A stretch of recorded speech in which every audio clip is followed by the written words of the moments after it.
situation fixed. And if you're wondering, Kevin, the show sounded great yesterday. We did have some problems with the phones. No, we weren't cutting people off. And we apologize for that. We live to serve, and sometimes, you go and you want the souffle and you get the salmon. But, you come here for great customer service, so we do apologize for that. Hopefully everything is working. And, look, I'm not at the remote location in Star, so we have no excuses.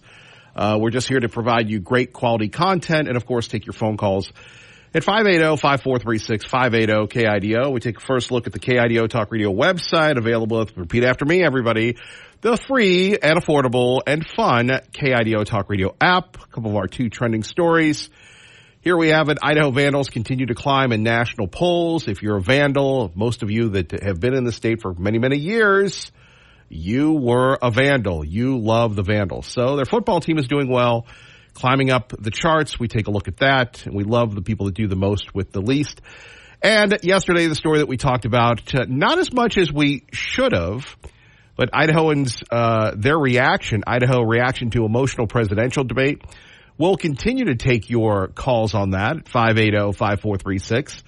580-KIDO as we saunter through the morning. Of course, it was great to see some rain, to feel some rain yesterday. Not enough, in my opinion, but, we do live in the mountain west, the mountain desert. And, a lot of us, maybe we're feeling sad, maybe we're feeling happy, maybe we're feeling a little bummed out because of the presidential debate. A lot of people think that Donald Trump blew it. Look, Donald Trump is, and this is what happens. I can remember being, man, what is it, like 30 years ago? Dude, what are you, 25, 26, 26, 27? Now you've entered the early, late 20s, Bo. I can remember when I was Bo's age.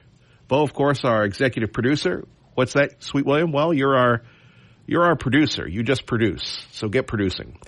So I can remember it was fascinating working with older people.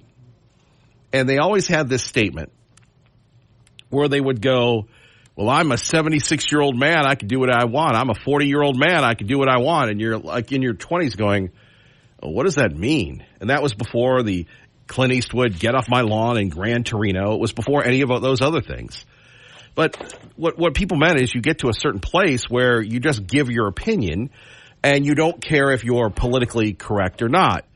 Like, it's getting so stupid in sports, the woke sports, that out like you do at Sea Salt in Star, Idaho. So anyway, back to the point. So Donald Trump lost it. Kamala isn't going anywhere. I'm going to say Kamala because sooner or later they're going to say you can't say Kamala because it's bad. I mean, it's just everywhere. Now, yesterday, on some of the things that were working, and really, like I said, there's no one to blame for this. It's just the limits of technology. We can take the show to a rack, but sometimes, the technology gets in the way. It's just how it is, and I apologize for that. I bear responsibility for this. But, I played a clip of this lady yelling at, what do you think about the Haitians? Well, first of all, the Haitians aren't here as American citizens. They're not Haitian Americans. They've been brought to this country as foreign nationals, and they get a get out of work jail for free card. Get out of jail free card, no work for free card. And if there are stories, I don't believe the people in Springfield, Ohio, home birthplace of Patriot Ray, are sitting there making it up that the geese and the ducks and the people are getting killed. We've had stories of that happening here in parts of Boise, where Health and Human Services has been called to buildings here. But I'm not going to be the guy that says that, allegedly. Different cultures, different ways, and you throw 20,000 people into a population of 60,000, you're going to have problems. And yet here you have the reporter antagonizing J.D. Vance. And he finally said, are you going to let me answer the question? Sometimes I wish Donald Trump would have said, David, are you going to ask any follow-ups, or is this just 3-on-1? I would like to, if I were Donald Trump, I would have said, hey, finally, to the American public, I'm gonna pull a Ronald Reagan. I'm gonna speak directly to you. Look, you don't have to like me to understand my policies are better than hers. You don't have to like the type of person I am, but I get the job done. If you're happy with how things are, and you want a borderless society, if you want high gas prices, if you want price controls, which are going to lead to more inflation, then she's your girl. And, you know, we can see I've talked about the bias, but this entire 90-minute debate, we've seen the bias in front of our eyes and our ears. I've been interrupted. I have been fact-checked 4 times. And by the way, the fact checks are wrong. And Kamala here has been fact-checked 0 times. To quote Reince Priebus, and I know, I'm sorry, Denver and Nampa, I wish I could get that clip. They're in the tank. They're in the tank for her. They love them, the mama-law. So, Governor Christie, you heard the debate. Remarkable debate. Bottom line, what'd you think? She was exquisitely well prepared. She laid traps, and he chased every rabbit down every hole instead of talking about the things that he should have been talking about. This is the difference between someone who's well prepared and someone who's unprepared. Whoever did debate prep for Donald Trump should be fired.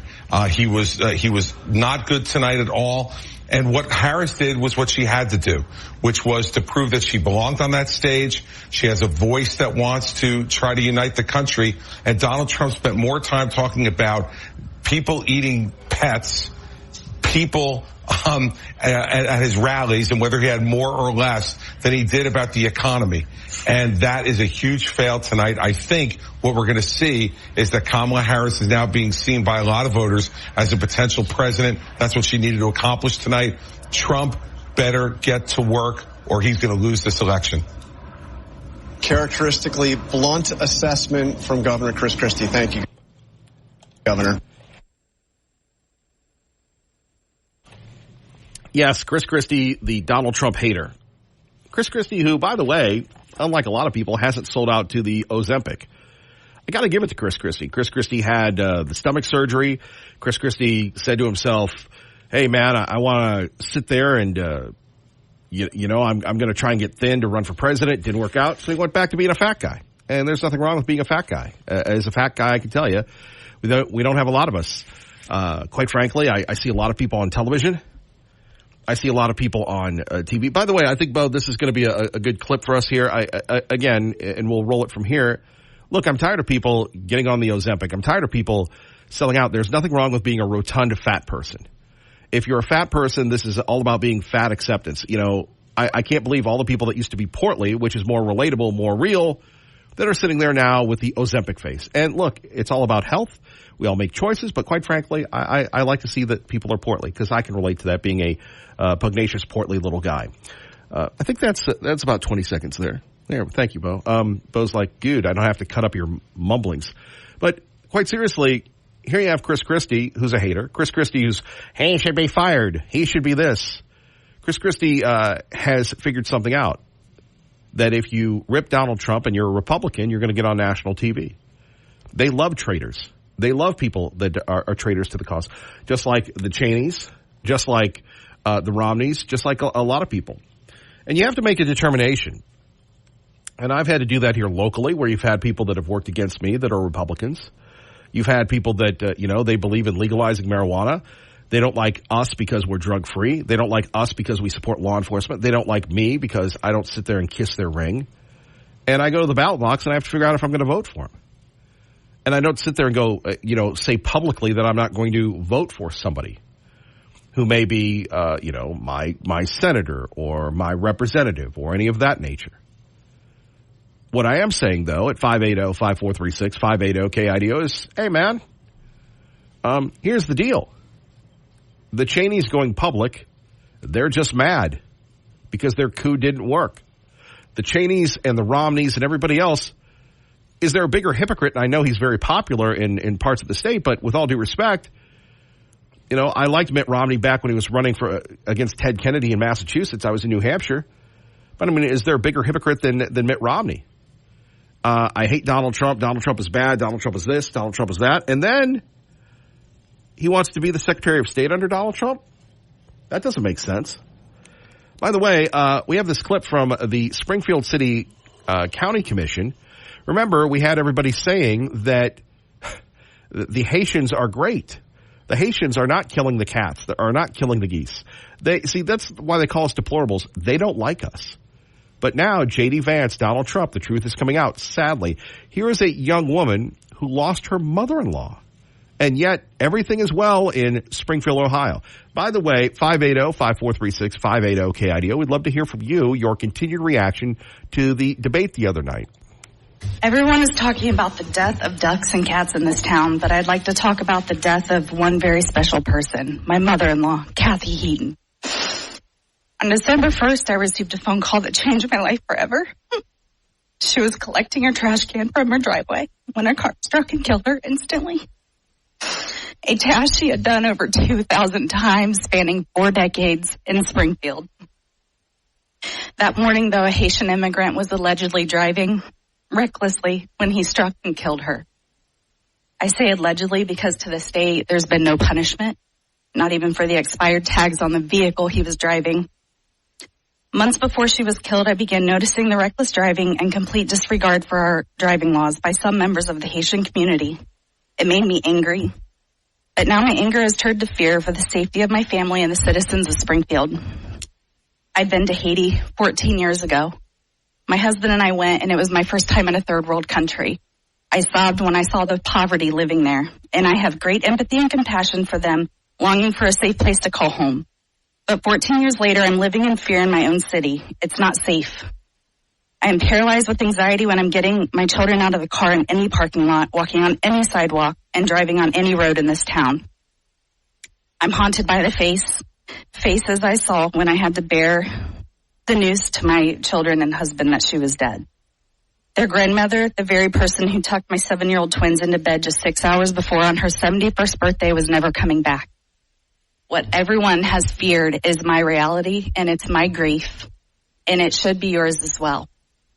It saddens me greatly to think about leaving a place I've made a home, raised my children, became an active member of this community by providing medical care to the underprivileged and underserved, volunteering, serving on boards, and cheering for the success of the city.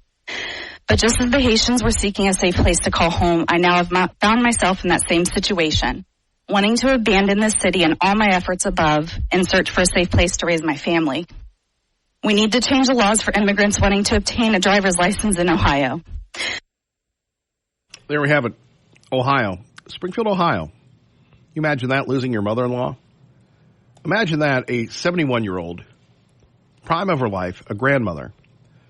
Call them at 208-888-8013. That's 208-888-8013. Go to HormonesWeightLoss.com. KIDO Talk Radio, 107.5 FM and 580 AM. Hi, this is Dorothy Miller, and you're listening to my husband, Kevin Miller, on KIDO Talk Radio. Thank you for joining us, Kevin Miller in the morning at KIDO Talk Radio. Phone number is 580-5436, 580-KIDO.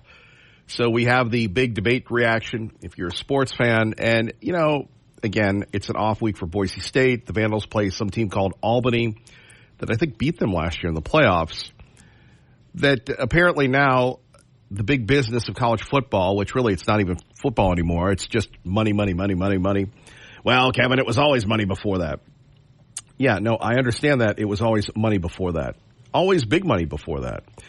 However, now it's, you know, you want to go play for a team, you can get $200,000-$300,000. How many of us will ever make that much in a lifetime? You have to be a university president to make that a much amount in a lifetime. By the way, isn't this wild? I mean, here we are. It's Thursday. We've got the weather alerts going on. What does that mean? It's going to rain? We've got these weather alerts going on, and I'm sitting here thinking the dichotomy. Bo, please look that up, if that's the right word. The dichotomy of this situation. So the governor of Idaho, unlike the members of Congress, the governor of Idaho makes $120,000 a year. Members of Congress, both the Senate and the House, make $170,000 a year. Now, I hope they don't have to pay for travel because they would never come back here. That's a lot of money. Dr. Trump, I think she makes at least $400,000, maybe $450,000. Maybe she got a pay raise, the president of Boise State University. The guy in Idaho, Green, he makes over $400,000. They've worked their entire lives to get to that level. And then you have Ashton Genty, the talented Heisman Trophy contending running back, who he's making, through NIL and everything else, rumored over $300,000.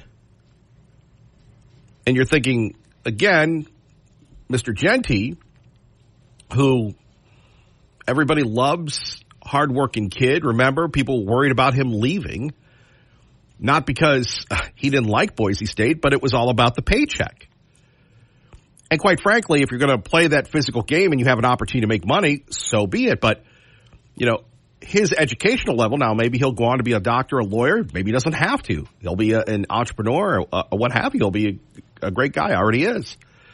But the whole paradox of here you have these people making $450,000 a year, which is overpaid for their jobs. The guy who runs the state making $120, still very, very, very good. The folks in Congress making almost $200,000. It's good work if you can get it. And then you have the running back who, the free home to this, that, and the other, perhaps over $300,000. It's great work if you can get it. My point being is that it's all about money. So now, whether it's The Athletic, whether it's Yahoo Sports, whether it's, I think the people in Oregon, John Canzano actually got scooped on this one. You have Washington State and Oregon State, the old Pac-12, now the Pac-2. Apparently, they want Boise State, Fresno State, Colorado State, and San Diego State to join the new Pac. Which, quite frankly, are you excited about? Sorry, Bo, I'm stealing this. Are you excited about UNLV coming to town, Utah State coming to town, or the Beavers and the Cougs every other year? And San Diego State, that gets you a bigger market. Fresno State, obviously, they have the resources. And again, I'm not going to turn this into let's talk about sports, but I am going to say that a story, and again, maybe one day I'll get enough guts to do this. The story that hasn't been told is here we have Boise State that's the most underfunded of all of them. And yes, they get the lucrative TV deal, but even in the old new Pac, Boise State doesn't get the type of revenue everybody else does. And I'm not advocating for Boise State. I'm just pointing that out that it's amazing. They do the most with the least, just like the Vandals. But it's all about the money. And now the Mountain West, who, and by the way, and again, I promise I won't talk about sports here in a minute. By the way, everybody thinks the Mountain West is great. The Mountain West didn't want Boise State when they had Utah and TCU. The Mountain West tried to prevent Boise State from having their blue uniforms on the blue turf. The Mountain West, whose commissioner, when she first came on, the female, Gloria, whatever her name is, said that their biggest priority last year, you can Google this on YouTube, was making sure that their diversity, equity, and inclusion, or something like that they're committed to those principles. If I'm the college football commissioner, I'm like, Gloria Navarez, thank you very much, Sweetwood, for that. I'm talking about winning and increasing the value. The Mountain West Commissioner said, hey, I know people are going to leave. Look, the Mountain West has never been a friend of Boise State. So the idea that let's win one for the old Mountain West and the Mountain West without Boise State. But again, those are where your taxpaying dollars are going for. My argument is that if you're going to be a revenue-producing institution, then you truly become a revenue-producing institution. Where all of a sudden you have state dollars going to hit this, that, and the other, when obviously if you look at the graduation rates, it needs to be focused. More on that in a minute. Kevin Miller in the morning, KIDO Talk Radio. Let's get you to work safely and on time. Good morning, Dave. Good morning, Kevin. From the Idaho Pizza Company studio, traffic on the freeway looking good as you're coming out of Candy County into Ada County, slowing just a bit around the county line at that construction site in McDermott. Into downtown Boise and the connector, no problems to report. Cut your power bill year-round with G&G Insulation and receive up to 30% of the cost in tax credits for insulation and air sealing materials. Call G&G Insulation or visit gndinsulation.com. That's your traffic traffic now on KIDO.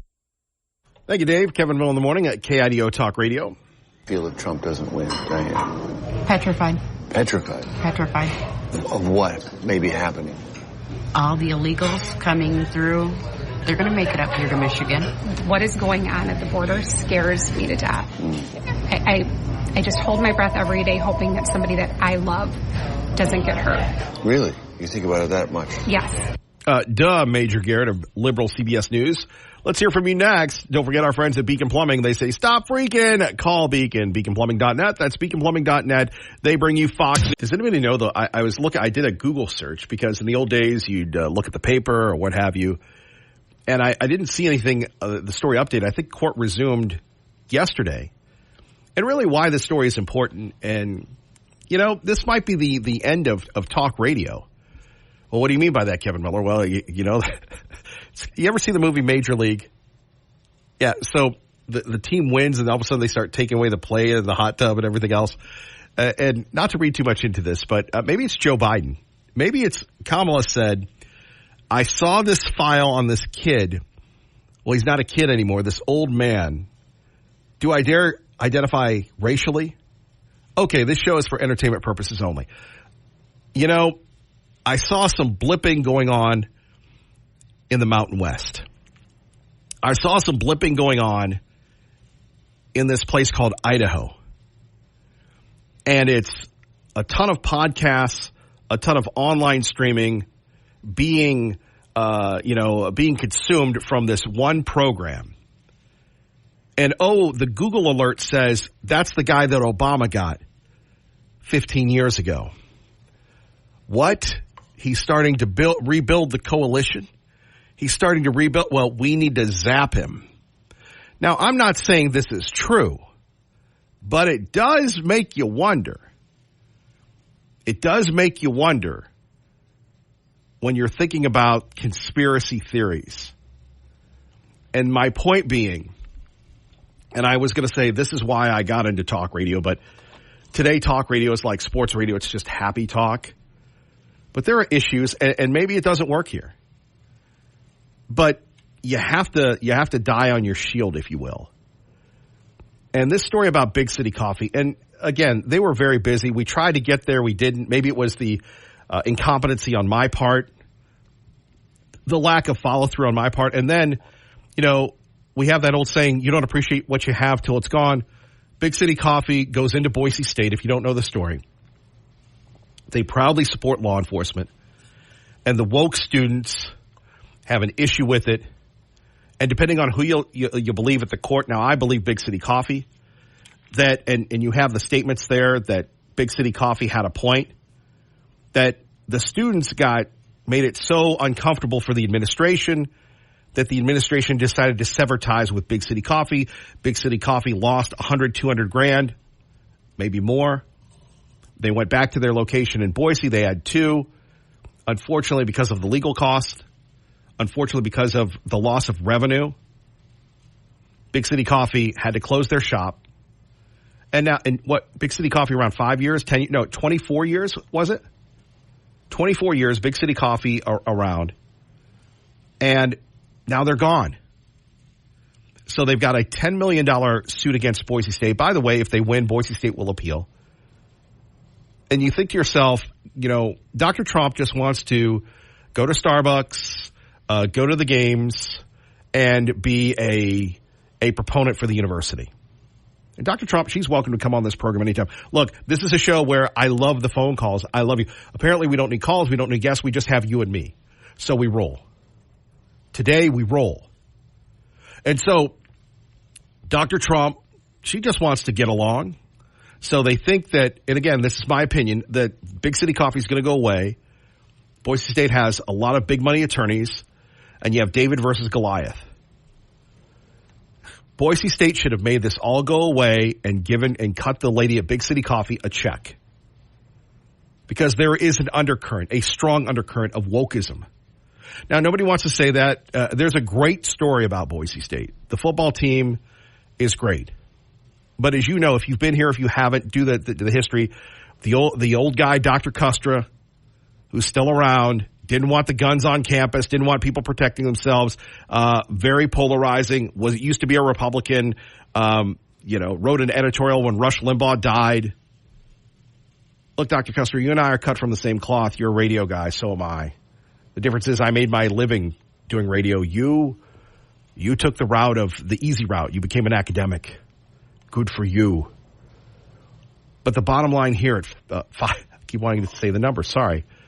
The bottom line here is you can't have a publicly funded university running a private small business into bankruptcy. That cannot be allowed to happen. Now, maybe where a lot of people came from, I saw a lovely couple yesterday. And by the way, this is a great look that I have. I don't really care for it. The Jerry Garcia Memorial look. The gnome look.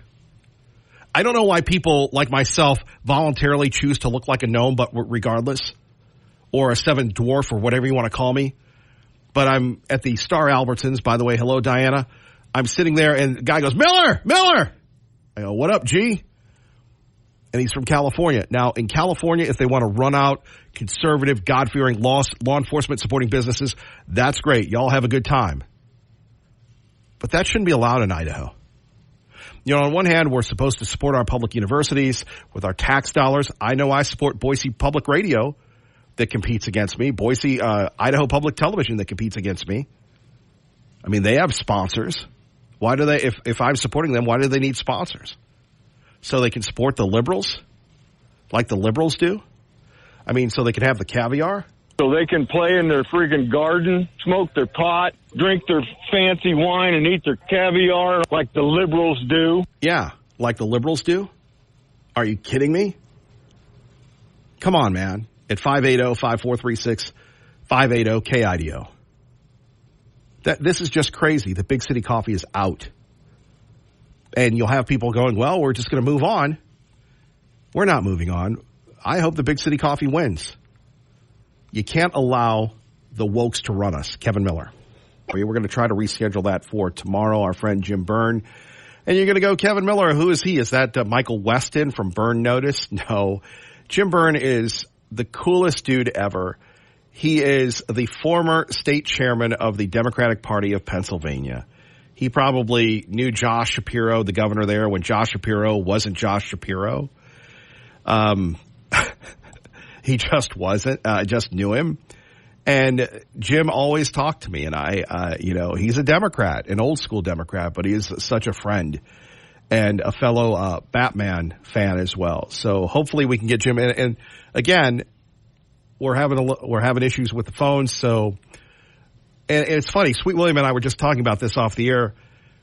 Our friend Bo, who has added so much to the program, the type of talk radio that he's listened to has been, interview type of radio, what we do with the calls. But he never really grew up with Rush Limbaugh because he's 27 and Rush has been gone 2-3 years, something like that.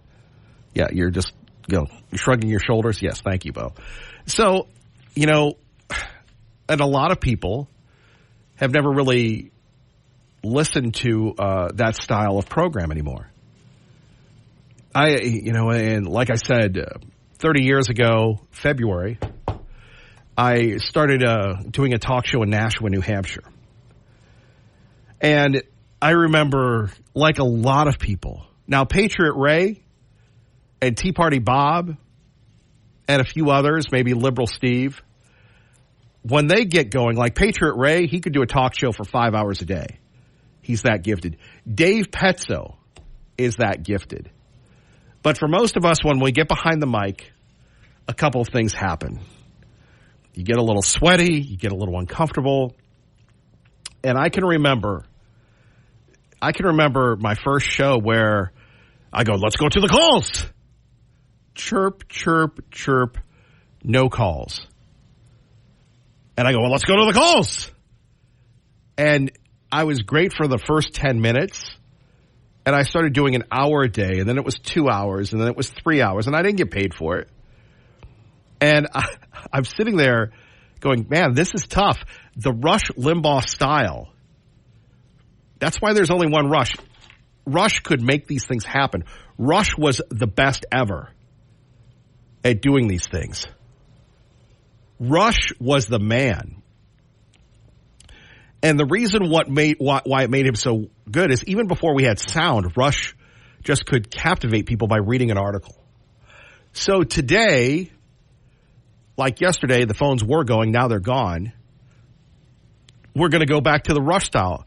We can talk about a lot of folks. There are people that are very gifted podcasters. We have Mr. Bongino, pretty gifted. Mr. Shapiro, but Shapiro was a talk guy. Shapiro was a writer and did talk radio in Seattle and Los Angeles. So he's not really a podcaster, but that style, that's what we're going to do today. So it will be a lot of me. And that's why I always say it's talk radio. And you have a lot of people, primarily in sports radio, they don't take calls, which is stupid.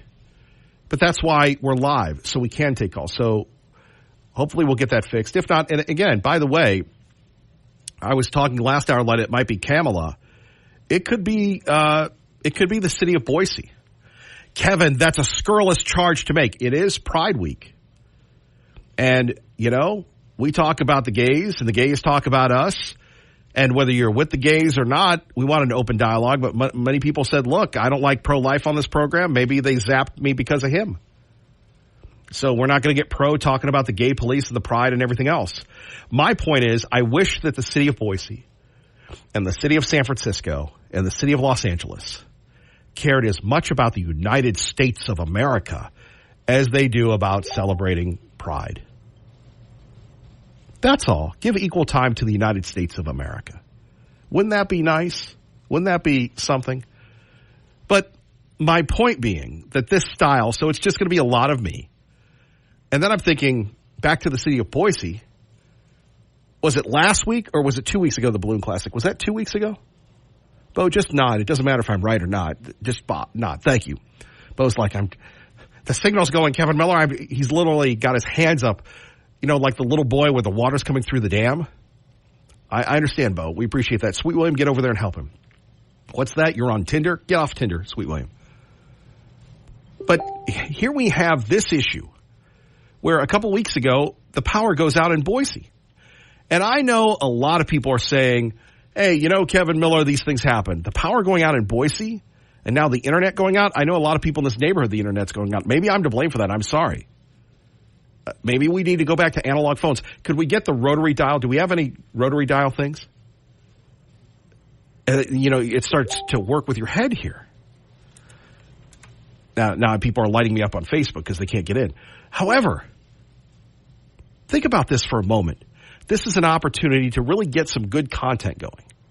So that's what we're going to do. Last hour we talked about Tyreek Hill and really how the debate fallout. And the funny thing is about that is I think people look at this differently. Maybe if you're a little younger, you're going to go, well, the police should have been nice. Look, the police don't have to be nice. It depends on who you believe. Now, some people say that he was going over 100 miles per hour. Some people say he was going over 30 miles per hour. When the police pull you over, now is not the time to be a tough guy. You can be a tough guy when you go to court, but it's the emotionalism of it all, right? It's the whole thing. And by the way, let's go to the New York Post here. Tyreek Hill said Wednesday he could have been better in the situation that unfolded outside the stadium when he was detained ahead of the season opener. The Dolphins star receiver spoke to the media, blah, blah, blah. My whole life it's all about accountability, like how I can get better. Right now I have family members who are cops who we've had conversations. Yes, I will say I could have been better. Hill said I could have let my window down in that instant. But the thing is about me is, man, I don't want to be, held to a different standard. I don't want the attention. I don't want the cameras out. The phones in that moment. At the end of the day, I'm human. I've got to follow the rules. Do what everyone else does. You're right about that, Tyreek. And by the way, you see the stuffing and the cuffing. He's being detained rather harshly. Let's see. That doesn't give them a right to literally beat the dog out of me. Absolutely not. But at the end of the day, I wish I could have gone back and done things differently. In the body cam footage, Monday, the officers approached Hill's vehicle, tapped on his window, which the 8-time Pro Bowler appeared to respond, "Hey, don't knock on my window like that." Yes, Tyreek, you don't tell the popo what to do. By the way, you've got this officer, a 27-year veteran. By the way, Hill is 30. Danny Torres, he's been put on administrative leave because of this. Here you have it. The Dolphins say they're saddened by the overly aggressive and violent conduct by the police outside the stadium. The police are fired up. And if you don't cooperate, no matter how big the car is, I guess he was driving, looks like a Lamborghini. Does that make sense to you? You can't just let the guy off the hook. The big question is, and I guess we can do the App Yap Club, but the big question is, you still broke the law. And the police, the good police, they tell us that they want to de-escalate the situation. Right? That's the case. You got to de-escalate the situation. And I don't really understand it. You got to obey the rules. Let's talk about it next. It is lifted. Good morning. Yes, sir. I'm glad they're back for you. Hey, real quick, with the Tyreek Hill situation, and maybe if the internet was working, we could find out, but the laws of Florida need to be looked at here, because the laws in Idaho, you do not have to roll down your window fully. You have to roll down enough to give them your license, registration, insurance, and that's the only thing you have to do at a traffic stop. And so if Tyreek Hill knows the laws and the laws are similar to Idaho, he's in perfect within his rights to do that. Also, we are entitled to a quick and thorough stop, which means if you're going to give him a ticket, let him go on his way like he requested. And if that makes some officers mad, that's too bad. I really don't care. You know, they are not the end-all, be-all authority on the law and the Constitution. So we need to figure out what the laws of Florida are, because if he's within the law and he's within his rights, then there is no standing for what the officer did. And again, Jason, this is what I love about the Mountain West, that you and I can agree to disagree. And your attitude, and I'm not saying this in a bad way, sir, your attitude reflects the majority of the people in this community. That, quite frankly, you have individual rights and everything of that nature. Yeah, and it should be that way across the country. It shouldn't just be an Idaho or a Nevada, Wyoming thing. This is what we have to start thinking as Americans, because, as you know, with the debate and everything else, they're just going to, you give an inch, they take a mile. And if you don't know your rights, you don't know your individual liberties, you're going to lose it. You may not even know you have it, But possibly he did know his rights, and he did know the law, and he was with them, and the cop just didn't like it. Right. And that's not okay. I mean, we see time and time again cops overstepping their bounds. We see time and time again people overstepping their bounds with the police. I understand that. However, there has to be a balance, and, 2020, we saw it here immensely to bring it back home. My brother-in-law is a detective, beat cop for 8 years. I understand what the cops are going through and stuff. However, constitutional rights are constitutional rights, and nobody can take that away, not the police, and it should not be the government. We fought wars over that. We need to grow a backbone, use our rights to the full extent, and the authorities have to be okay with that. That's where this is, because we're on this tipping point in America, whether it's the government, the officers, the FBI, the ATF, the alphabet soup. We have to be very vigilant in understanding the rights and laws of the land and adhering to them, but not going beyond them. Let me hit you with this one. Why in the world do I view things a little differently? I would imagine because, one, you've had more experience than myself, but two, probably your geological locations of life. See, now, I've listened to you for years, and I'm like, that's the east of the Great River thing. My man. That's the east of the My man. Yeah. And yet you still listen. Thank you for that. Oh, yes, sir. Absolutely. You're the best radio show here in the Valley, and I've called it several times. But I've lived in Texas. I've lived in California. I lived here. I've done some traveling for work and whatnot. But I tell everybody, it is just different out here west. We don't look back east for anything. And when you're in the east, you're always looking out west to see what we're doing. We don't really give a rip what you're doing back east. And it's always kind of been that way since people got out west. I'm with you. But here's my point of view, Jason, and I appreciate this. So the cop pulls you over, and I'm going to go, yes, sir, no, sir. I'm sorry I was a bad Kevin Miller, sir, because I don't want to end up in the po-po because they have the authority right now. That way you don't get the trouble, you don't get the ticket, you don't get the stop and frisk, and you go on your way. Well, let's put it this way. It sounds like, and this is all hearsay, we weren't there, but yeah. Tyreek knew he was speeding. He's like, okay, I'm sorry, give me the ticket. I need to go. Okay, I'll slow down. Well, That's perfectly within his right. I'm with you, but he heard him go, just give me my ticket, man.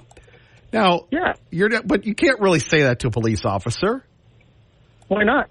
Well, because there's zero. If you're going to ticket him and he knows he did the wrong by speeding, okay, give me my ticket so I can be on my way.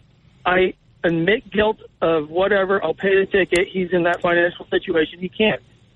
You do not have to be polite to an officer, okay? And that's not even rude. That's just saying, okay, do your job so I can go do mine. That's all he's saying, okay? Now, you don't cuss out the cop for doing his job. You don't, get belligerent with them. You just say, okay, give me my ticket so I can be on my way. Yeah, I don't think if I'm a police officer, though, I'm not going to, because then you're talking below the officer. You're talking down to him.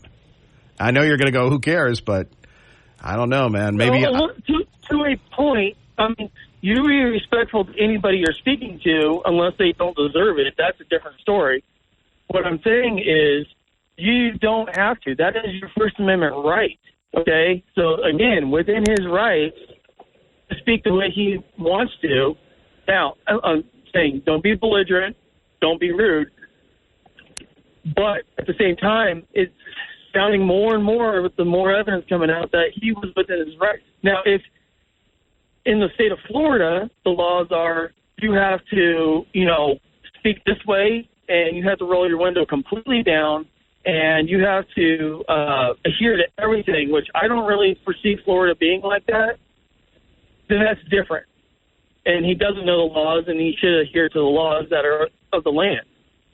But I'm saying if it's anything like Idaho, you don't have to say yes sir, no sir, admit to anything. You can roll it down 1 inch, hand them your stuff, and stand there or sit there with your hands on the steering wheel. And that's it. And the cops hate it. They straight up hate it. And I don't blame them for hating it, but that's the law of Idaho. And if you're within the laws of Idaho, whether they like it or not, like we like the speed limits or the traffic or not, you have to adhere to it. And they have to adhere to it. That's the balance of the U.S. Constitution, the balance of the power and the people. And people are getting less and less of a backbone and not understanding that. And the power is getting more and more power, and some are abusing it, some are just egotistical and don't like it, and that's just that's too bad. There's a lot of things in life I don't like, including, politically, but I have to live with it. I do everything I can to change it, but one man against the power is one man against the power. Well, Jason, I appreciate your phone call. You take care of yourself. Yes, sir, Kevin Miller. Keep it on. All right, my man. Lee Joe will answer Jason's call next. Kevin Miller, KIDO Talk Radio. Good morning, Dave. Good morning, Kevin. From the Idaho Pizza Company studio, we continue to work one of the accidents at the Garrity interchange right straight across from the on-ramp. It's on the left-hand side, so as you come out of Caldwell and Nampa, you'll want to move to the right-hand lane. Another accident working on Eagle Road up just north of the freeway. Direct orthopedic care for sprains, strains, and breaks. Skip the ER and go directly to Doc. Drop in without an appointment to one of 5 Treasure Valley locations. Visit BoiseDoc.com to learn more. That's your traffic now. I'm Dave Burnett on KIDO Talk Radio. 436-580 KIDO. I know our great sports fan Lee Joe is all about that. Good morning, Lee Joe. I wouldn't mind being in the Pac-12. I think we should have been a few years ago. If they actually do it, but somebody's going to find a justification not to. So we're talking about the overstepping of authority by government employees, and that's what this is with Tyreek Hill. I'm going to go ahead and read my statement that I sent you on the app before we could get in and do it by phone. Well, thank you for being so committed on both hands. Yes. There's a growing and very well-tolerated culture of thuggery among law enforcement officers in Idaho and countrywide, and there's a point at which policing becomes jackbooted thuggery. Slaps on the wrist or for ignoring unjustified violence by police officers results in mistrust in the good cops by the citizenry. Matt Clifford is not serious about stopping the thug mentality and power-tripping officers. The $250,000 settlement doesn't come out of his paycheck, and his statement was absolutely weak and tolerant of violence. So much so that he tried to justify it. In the age of cameras, the unjustified violence is recorded too often to call it the exception. Violence is becoming the rule of law, while qualified immunity results in violence and death without recourse against those who violate basic human rights.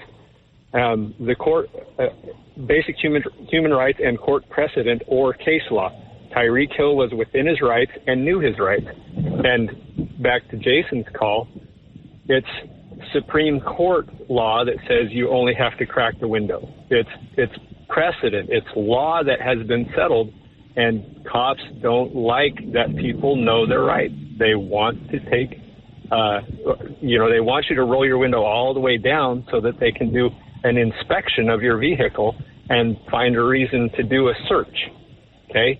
You are protected from unreasonable searches and seizures, and that would result in an unreasonable search. One of my coworkers got a DUI recently. We were talking about it, and the cops did the exact same thing. They thugged on him, they threw him on the ground, they cuffed him, and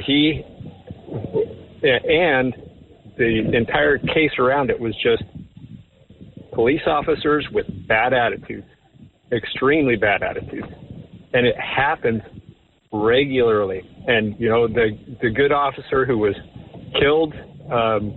What was that, about 4 months ago? He's starting to become the exception. People who treat everyone kindly and understand that that's where you start. And yes, you're often dealing with violent people, but you're not always dealing with violent people. So to initiate violence causes this entire problem where we have cops who do not understand the rights of the person whom they are detaining. So anyways, that's my statement on that. On the news, you just heard the school was bombed by the Israelis. I would like to remind people that the Palestinians lined up children always line up children and their wives in front of them who say, Allah Akbar, and for the, it's for the glory of God that they are dying, and the 40,000 who are dead, and Kamala Harris in the debate, was lamenting the deaths of the innocent. Those innocent who died were put there by force by the people who rule the Gaza Strip. So how do you kill bad people when they only stand behind innocent people? And the Israelis will do their very best not to kill the innocent people. And it happened again. And when you've got these NGOs in there, these humanitarian workers, those people have largely become accomplices and suppliers for Hamas to rain down death and destruction. So you were talking yesterday about 9/11, and I'm wondering what's different between now and 9/11. And I think there's more tolerance for terrorism than there ever was right now than there was even, you remember the Palestinians marching in the street and celebrating when the Twin Towers collapsed. And here we have Kamala Harris justifying the death of 1,200 people by saying that there were 40,000 innocents. She just believes whatever Hamas says. And Hamas is, I would call them demonically owned, and their statistics to be pure lies. Anyways, bouncing around there for you, boss. You are bouncing around, but let's have a discussion about the police. Yes, sir. A police officer pulls me over, and I say, "I'm sorry, officer. What did I do? I got my hand." I'm not giving a police officer any reason to get mad at me or to do anything. And I can remember one time, you'll love this. This is the difference between Jason's personality and your personality and my personality. I love that Jason said I'm east of the Great River. Okay? I appreciate that. It's an accurate one. So I got, you get comfortable in your daily routine. So I stopped by at Jackson's by the house of worship here.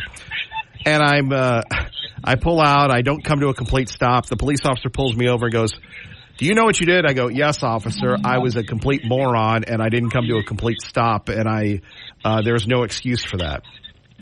The guy was probably 25, 26. He looked at me for a minute, talked to me for a minute, and I didn't pull the, "Hey, do you know who I am?" card. We've had people do that here before, and it never ends well for them. And I didn't get a ticket. I moved on the way. But if you don't have the respect for authority, you have no authority to respect. So do you see why I view things differently than you and Jason? Yeah, and I see that it's backwards of what it should be. When you were pulled over, you have the right not to say a word when he asks you a question. That's one of the Miranda rights. You don't have to self-incriminate. You could take it all the way to court. Now, you decided to be honest and speak with him, but it is totally within your right to just be quiet and let him do his job. That is what the Constitution has set up, where you don't have to say, "Oh yeah, I was a moron." Well, that was awful nice of you to incriminate yourself. You gave up a right. That's what happened. So when you give up your rights, why are you? And you got off with a warning, and everybody understands that, maybe there's a risk-reward ratio there where you can say, yeah, I might be able to talk myself out of this one. But you gave up a right when you told him. Because I was taught to respect authority. Yeah, but you gave up a right to respect authority. And you call it respect authority, but you disrespected your right. You gave it away. And now you self-incriminated. Now, but I did something wrong. That is true, but you don't have to admit to doing something wrong because the state bears the burden of proof. No. If I did something wrong, I'm going to admit to it. That's fine. Go ahead. There are many people in jail who decided to compromise and get plea agreements and then got the book thrown at them. Well, they broke the law. Because they broke the law. But then the government came in and, did a plea deal, and then they backed completely out of the plea deal and just threw the book at them, and they ended up giving up their right to a jury trial. See, but many of us believe that if you're an honest, law-abiding citizen, that's not going to happen to you. And many people are very naive about how the court system works. You have a right. Do not give up a right just to be amicable with someone. We don't have to be nice and friendly when our rights are being violated. We don't have to give up rights just to make sure that the state is happy, to appease a government employee or a bureaucrat or whatever it might be. We don't have to give up those rights. And when you allow them to, or, when you answer the question in your case, when you answered the question, yeah, I know what I did, you self-incriminated, you gave up rights. And Tyreek Hill knew his rights. He knew that he only had to crack the window. But he was a jerk to the police officer. And under the First Amendment, you can be a jerk to a police officer. You have the freedom to call the cop anything you want to call him. Yeah, but that's not really a road to success. It's not a road to success if the cop doesn't understand that you still have a First Amendment right to be a jerk to him. Why would you be a jerk to a police officer? I don't know. Would you be a jerk to a police officer? Right. I have chewed out a bunch of them during COVID while they were standing in front of me during illegal meetings and protests. I will tell a cop that they have violated the rights of individuals. Absolutely. And will I cuss them out? No. But that's the point is, you have that right. It is set in precedent and law that you can be rude to a cop. And all you're going to do is draw more ire and get more thuggery happening on you, just like Tyreek did. But in my opinion, you have a right to be an idiot, but it's not going to get you anywhere. Right, and so the reason it's not going to get you anywhere is because now you're going to get the emotions of the cop involved rather than the legal precedent, and he's going to do things like throw you on the ground, put cuffs on you, because...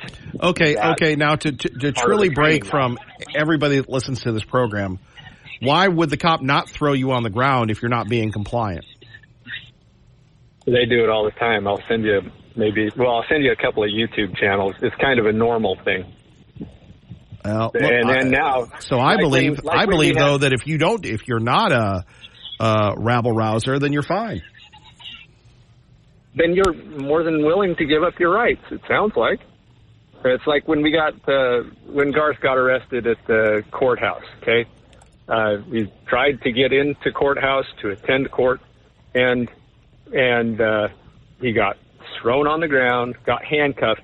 And then they started saying, stop resisting, stop resisting, stop resisting. It's one of the things they say for a big CYA to pretend like you were, pushing against them. And right. Stop resisting, and they pop you in the head. Lee Joe, thank you for the call. More coming up next. Kevin Miller. I don't know about you, man, but I am not crossing the police. Well, Kevin, you're a liberal from east of the Great River. Now, I know Jason didn't call me a liberal. Liberal! I love saying that. But if you don't respect authority, if you're continually challenging authority, there's no authority left.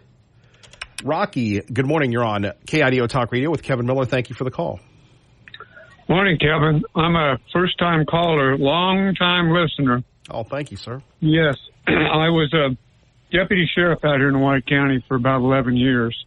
I actually ran for sheriff against that crooked guy we got rid of in 2020. With COVID, it was very hard to get out and campaign. But I've had many episodes with individuals. Never had anybody that was really terribly bad until I had one truck driver So I left Murphy, was headed toward Grandview and beyond toward Bruno, heading eastbound on Highway 78. He was behind me, and I sped up to the speed limit and stayed the speed limit all the way to Grandview, Rimrock High School. And that's a 55 zone there by the school. And he was very upset that he had to stay behind me, I guess, because he finally passed me right there in front of the school. And he was speeding. And I pulled him over, and I asked him, the first thing I asked him, I said, were you fatigued? Are you tired? I said, you've crossed over the center line behind me probably 20 times. Are you okay? Oh, yeah, I'm okay. I'm fine. And he was from Wisconsin. And he said that it's okay to cross over the yellow line. You can do whatever you want. Huh? And it was okay to pass me in a school zone. And it was all, and he got out of his vehicle when I got his license and registration and his insurance card. And I was walking back to my vehicle to call it in, his information, make sure it was all verified and it was correct. He got out of the vehicle and he started hitting other cars and just going crazy. And I called for another deputy to come back me up. And yes, I did write him a ticket. But he was just out of control and screaming and beating on other vehicles. Could have done property damage to other vehicles. And was I okay with that? No, I was not. So that's from a deputy's point of view of what you may deal with out there on the highway and what you have to watch out for. I wrote very few tickets in my 11 years, but matter of fact, the sheriff actually told me I should write more. But I didn't write very many because most people like you, what you said, sir, I'm sorry, I made a mistake. I'm going to try harder not to make mistakes again and stop at the stop signs, obey the rules. And I would say, fine, great. If you answer those questions to my satisfaction, I would say, okay, thank you, have a nice day, and let them go. But once in a while, you get somebody that's just crazy. And this guy, he acted like, how dare I pull him over and stop him from getting his load wherever it needed to go. I guess after following me that long at the speed limit, he just couldn't take it anymore. And he was just boiling over. Well, what do you make of that when people all of a sudden get mad and they go and they get mad at the police officers? I'm like, that's the wrong person to be mad at. Exactly. And another thing, I agree with you totally on that. When I drive down the highway, and I know most of the deputies out here still, I'm very close with the sheriff. He actually may call on me from time to time to help, even though I'm not doing it anymore. But by law in Idaho, if you get asked to help a deputy or the sheriff asks you to help with a search or something, you're required to help. And so I'm still available if the sheriff needs me. But I'm with you. You just don't deal with people that way. And I'm very much the frame of mind that you need to be respectful to officers. And when I see an officer driving down the road, I don't care which jurisdiction it is, I wave and I smile at them and let them know that, hey, I respect you and thank you for your service. I'm also an Air Force veteran of 28 years, and I appreciate it when people say thank you for your service. And so that proper respect gets you a lot more, you catch more flies with honey than you do with vinegar. But not only that, you can't sit there and want an orderly society and then, Tyreek Hill is a dope for going, give me my ticket. Hey, that's not like your burger is, the police officers aren't the person cooking your burger. Right. I agree. I'm with you, Kevin. Yeah, well, thank you, and thank you for your service, Rocky. Thank you. One more thing before I let you go. I'm out here in Oriana. I've called in before and just give you the invitation. We have mass out here on Saturday. We have it the second Saturday of every month, 10 o'clock. It's a really quaint little church, but it's a beautiful little church. I'm inviting you to come out and go to Mass with us one of these Saturdays whenever you can. And second Saturday of every month, 10 o'clock. What's the name of the church? Our Lady Queen of Heaven. All right. Thank you. In Indiana. Yeah. Well, Rocky, hold me to that. Now, call in again and go, hey, Miller, I gave you that invitation a month ago. You haven't done it. And quite frankly, I need a lot. Okay. We all need a lot of help with the Lord now more than ever. Amen. Right. I helped get it set up. I have a key to the church, and I'm hoping this Sunday or this Saturday that I will be riding my horse to church because I'm that close. I plan on riding it. People would get a big kick out of that if I ride my horse to church. So I also, 2 of my horses were police horses. I had the only 2 police horses in the state of Idaho. That's the best. That's the best. Yeah. Good for you, Rocky. All right. Thank you, Kevin. I'll let you go. Okay, thank you. I'm sure you have many others backed up. Thank you for the call. Appreciate it. David in Idaho with Kevin Miller. Good morning, David. Good morning, Kevin. How you doing? Happy to hear from you. Please go ahead. Hey, excuse me. I just cleared my throat. No, I'm a first-time caller. Listen to your show. Love what you're talking about. It struck a nerve. I had a close friend of our family, a police officer in Phoenix, Arizona, passed away in the line of duty about 10 years ago. And before he passed, though, he talked all the time about the stresses and the challenges that these officers experience. You know, there's no excuse for disrespecting the public. But I believe for the majority of police officers out there, they're just trying to do their job, and they love what they do, and they're putting their lives on the line every day. They put that badge on, and they go out and serve us, the public. They deserve our respect. I'm not fully up to speed on the current news that just happened recently. I just heard all the discussion here this morning, but just want to put a shout out. I live in Caldwell near some Gem County Sheriff's officers. There's 3 deputies in our neighborhood that they were always looking out for us as neighbors. And again, I just felt so protected and so respected by these officers. I see them at parades. I see them on the roads. I love these guys, and I'm just grateful for what they're doing. And it frustrates me, it disappoints me to hear others, feel expressing their views that we need to be disrespecting officers in any way, shape, or form. There's no call for that. We need to show love and respect for everybody, and especially those that are putting their lives on the line. Men and women in uniform. They deserve our respect. I would agree with you on that. David, thank you for the call. Thank you. I appreciate that. More coming up next. Phone numbers here, 580-5436. 580-KIDO. We have some people reacting to Lee Joe. We will share those with you coming up next. But when you get pulled over, it's common sense to listen to what the police have to say. If you mouth off to the police, then, well, things are going to happen, and that's what happens. Doesn't make it right, but again, are you bringing it on yourself? More of those stories next. Kevin Miller, KIDO Talk Radio, Beacon Plumbing brings you Fox News. 12. We have that story for you on our website. We've sent out an app blast. We'll get your thoughts. Let's go to Paulie in Nampa on KIDO Talk Radio. Of course, we're also covering what happened with the debate, the Israel-Hamas conflict, the war, Kamala's cackle. We got a lot to do this morning. Paulie, thank you for joining us. Yeah, thanks for taking my call, Kevin. Well, we appreciate your show, and I appreciate the service you perform to the community to enlighten us on things when they do come up, and we may not be around a radio, but we've got our telephone. Well, and thankfully the phones are working again, so that's great.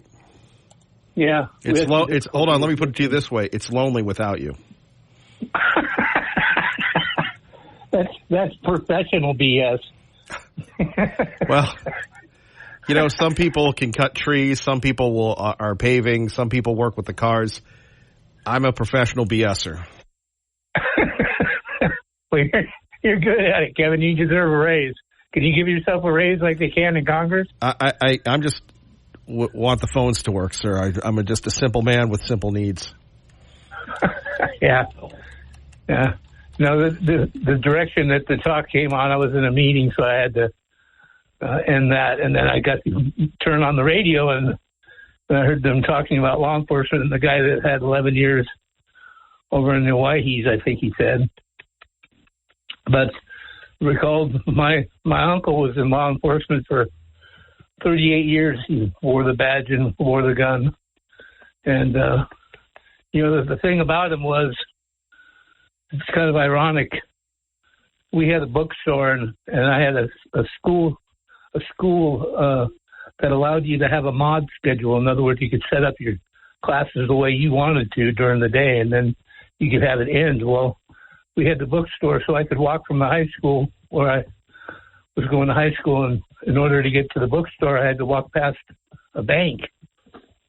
So here I am, I'm tooling down the sidewalk and turn the corner, and there's my uncle. He's in a crouch position on the sidewalk right outside the door of the bank. And I didn't know it, so I started to walk towards him. And I said, "Hi, Uncle Dave, how are you?" Not realizing that the bank was being robbed and he had his gun out. He said, "Paul, you got to go. And so I did, but he had to explain to me later on how serious it was, what was going down at the time, and I kind of walked into something that I probably shouldn't have walked into. But that, oddly enough, that was about year 15 of his service, and that was the only time he ever pulled his revolver on anybody. But, I mean, we talk about being in Idaho and being nice. Why wouldn't you be nice to police officers? Well, it's foolish. Yeah, you got to say yes sir, no sir. Let me look for this, sir. And you got to move slow towards the glove box, and you keep your both hands on the wheel when they walk up and approach you. And you look out the window. You don't stick your hand out the window. And, I mean, you just don't make any funny moves. I mean, it's stupid. I mean, these criminals are just really idiotic morons to think that they can outmaneuver a cop. Well, yeah, if you turn your back on somebody to go back to your car and they pull out a gun and they shoot you in the back, well, that tells you what kind of criminal they are. Not only that, but when people say, "Hey, just give me my ticket so I can be on my way," hey, man, you're not in charge. The police officers are in charge. And I know, like Lee Joe and Jason and others are going to go, "No, you don't have those rights." But, I mean, why would you make a situation worse? Exactly. You're escalating something that does not. It needs to be de-escalated. Yeah. And that's how people get shot. Not shooting the officers, but the officers have to be able to cover their ground too at the same time, and they can't just take it for granted that us people as the civvies out there, they can't just take it for granted that we're going to be law-abiding citizens. Not all of us are, but when we show some proof of insurance, show an identification card or a driver's license or whatever the case may be, if you're a passenger, that guy or that woman that's approaching the car they're in peril, and they know it now. They have targets on the front of their chest and they have targets on the back of their back. And to me, it's just disgusting. Well, and now they want to fire the police officer, and you're like, he might have, again, they are given that position, and we understand that you have to earn it and everything, but still, it's, if you start tearing things down, what's left? Well, then you end up with Kamala Harris or Kamala, and that is, she wants to defund the police, get rid of the police, or reimagine them. I don't know what kind of imagination she's got, but I don't want her imagination to cover and protect and serve me. I don't want nothing to do with that lady. Yeah, you almost said a bad word. I could sense that bad word coming. Yeah. I don't do that. No, you have to have respect to the cops. You got to be in an orderly fashion when you address them. That's what they want to hear. That's what they're used to hearing from their fellow officers, and that's what they would like you to be, is respectful when you get pulled over in any situation. Now, it's my understanding that this guy, this football player, escalated the situation, and he opened up and piped up and said some things that he shouldn't have said in the first place.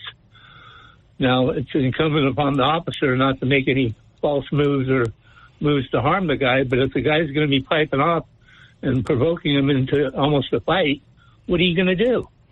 You know, you can be a professional and not do anything, but you're not a pincushion out there. You know, you can't be a bozo punching bag. It's not real. It's not realism.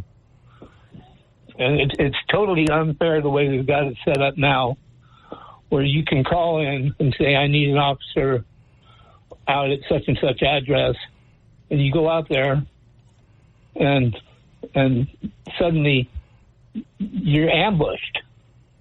I mean, you know, they open up with a bevy of bullets upon you, and before you know it, you're laying down, and then another car comes up, and the same thing happens to that officer. You know, there's something wrong with this. We got to change this. Well, that's why they come with overwhelming force. Yeah, but then they get two or three. They get 2 or 3 cops in the process of doing that. So something needs to be changed. Either they're going to come out with their hands up, or you're going to have a hostage situation where you got to call SWAT. And have SWAT go in and clean house. I mean, you can't just, cops are not disposable to be suddenly come alive once they're dead on the. Well, not only that, but I mean, the last thing you want to do, though, is, especially in the environment you live in today, you know, the police are under siege anyway. Paulie, thank you for the call. Phone number's here, 580-5436, 580-KIDO.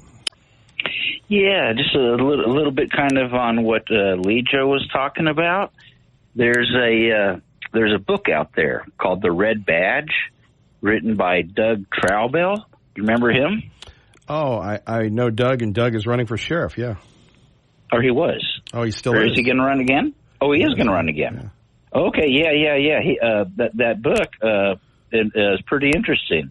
He writes about basically somewhat of the Marxist takeover of the police departments, what have you. Very constitutionally minded individual. Okay. I like Doug. Doug has always been a friend of ours, and you can never question Doug's commitment to public safety and law enforcement. Yeah, yes. It seems like a very, very stand-up individual. I watched yesterday, I came across a video of the Florida, the Miami Dolphin police stop. And it was it was close, I believe, to a half-hour video. And so I'm sitting there watching it, and this is after, you know, the guy's been pulled over, he's on the sidewalk, and then his buddy comes up, and, you know, they tell him to get out of the way and all this and all that. Well, eventually, another police officer comes up to one of the group of police officers that were there, and I don't know if he came up on another motorcycle and took his helmet off, or if he came up in a car. But he was an officer without a helmet, and he was basically just gathering information from the police officers, and it almost seemed like he was trying to do control. You know, he was gathering information and getting back and calling back to his main commanders and all. It was almost as if they realized that they had a Miami Dolphin star pulled over, and it was kind of like, oh, this is going to hit the news. We got the video thing rolling. And it was almost like, golly, oh shucks kind of moment with that other officer that came up. That was just the vibe I got on that. But I don't think, see, if he wasn't the Miami Dolphin star, I wouldn't be surprised if he would have been hauled off to jail. But they found out he was the Miami Dolphin star, and they let him go for the game. You know, Bo had that same point, and so here's the question: should he have been hauled off?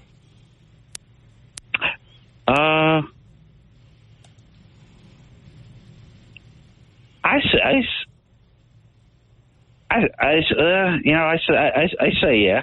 I mean, if he's, well, you know, Now, a lot of people are going to disagree with you, and I'm going to agree with you. You don't listen to the police. You go to the Huskow. The police did have a short fuse, but I mean, he did ask him to roll down the window and keep the window down. I think if he would have rolled the window down and kept the window down and not argued with the cop, then he would have got the ticket and gone on the way. When he didn't, when he was sitting there arguing, keep on rolling up the window, because the cop basically told him, said, "You roll your window down, or you're going to be getting out of the car." And then he didn't want to roll the window down. Right, the police officer said, "This is what's going to happen, buddy." Yeah, the cop did give him fair warning. I mean, the cop was short and to the point with a relatively short fuse, but I mean, the cop did give him fair warning and explanation, and the guy was playing the old, "Hey, I'm the Miami Dolphin, millionaire star, and you're the public servant just riding around on your Harley," attitude.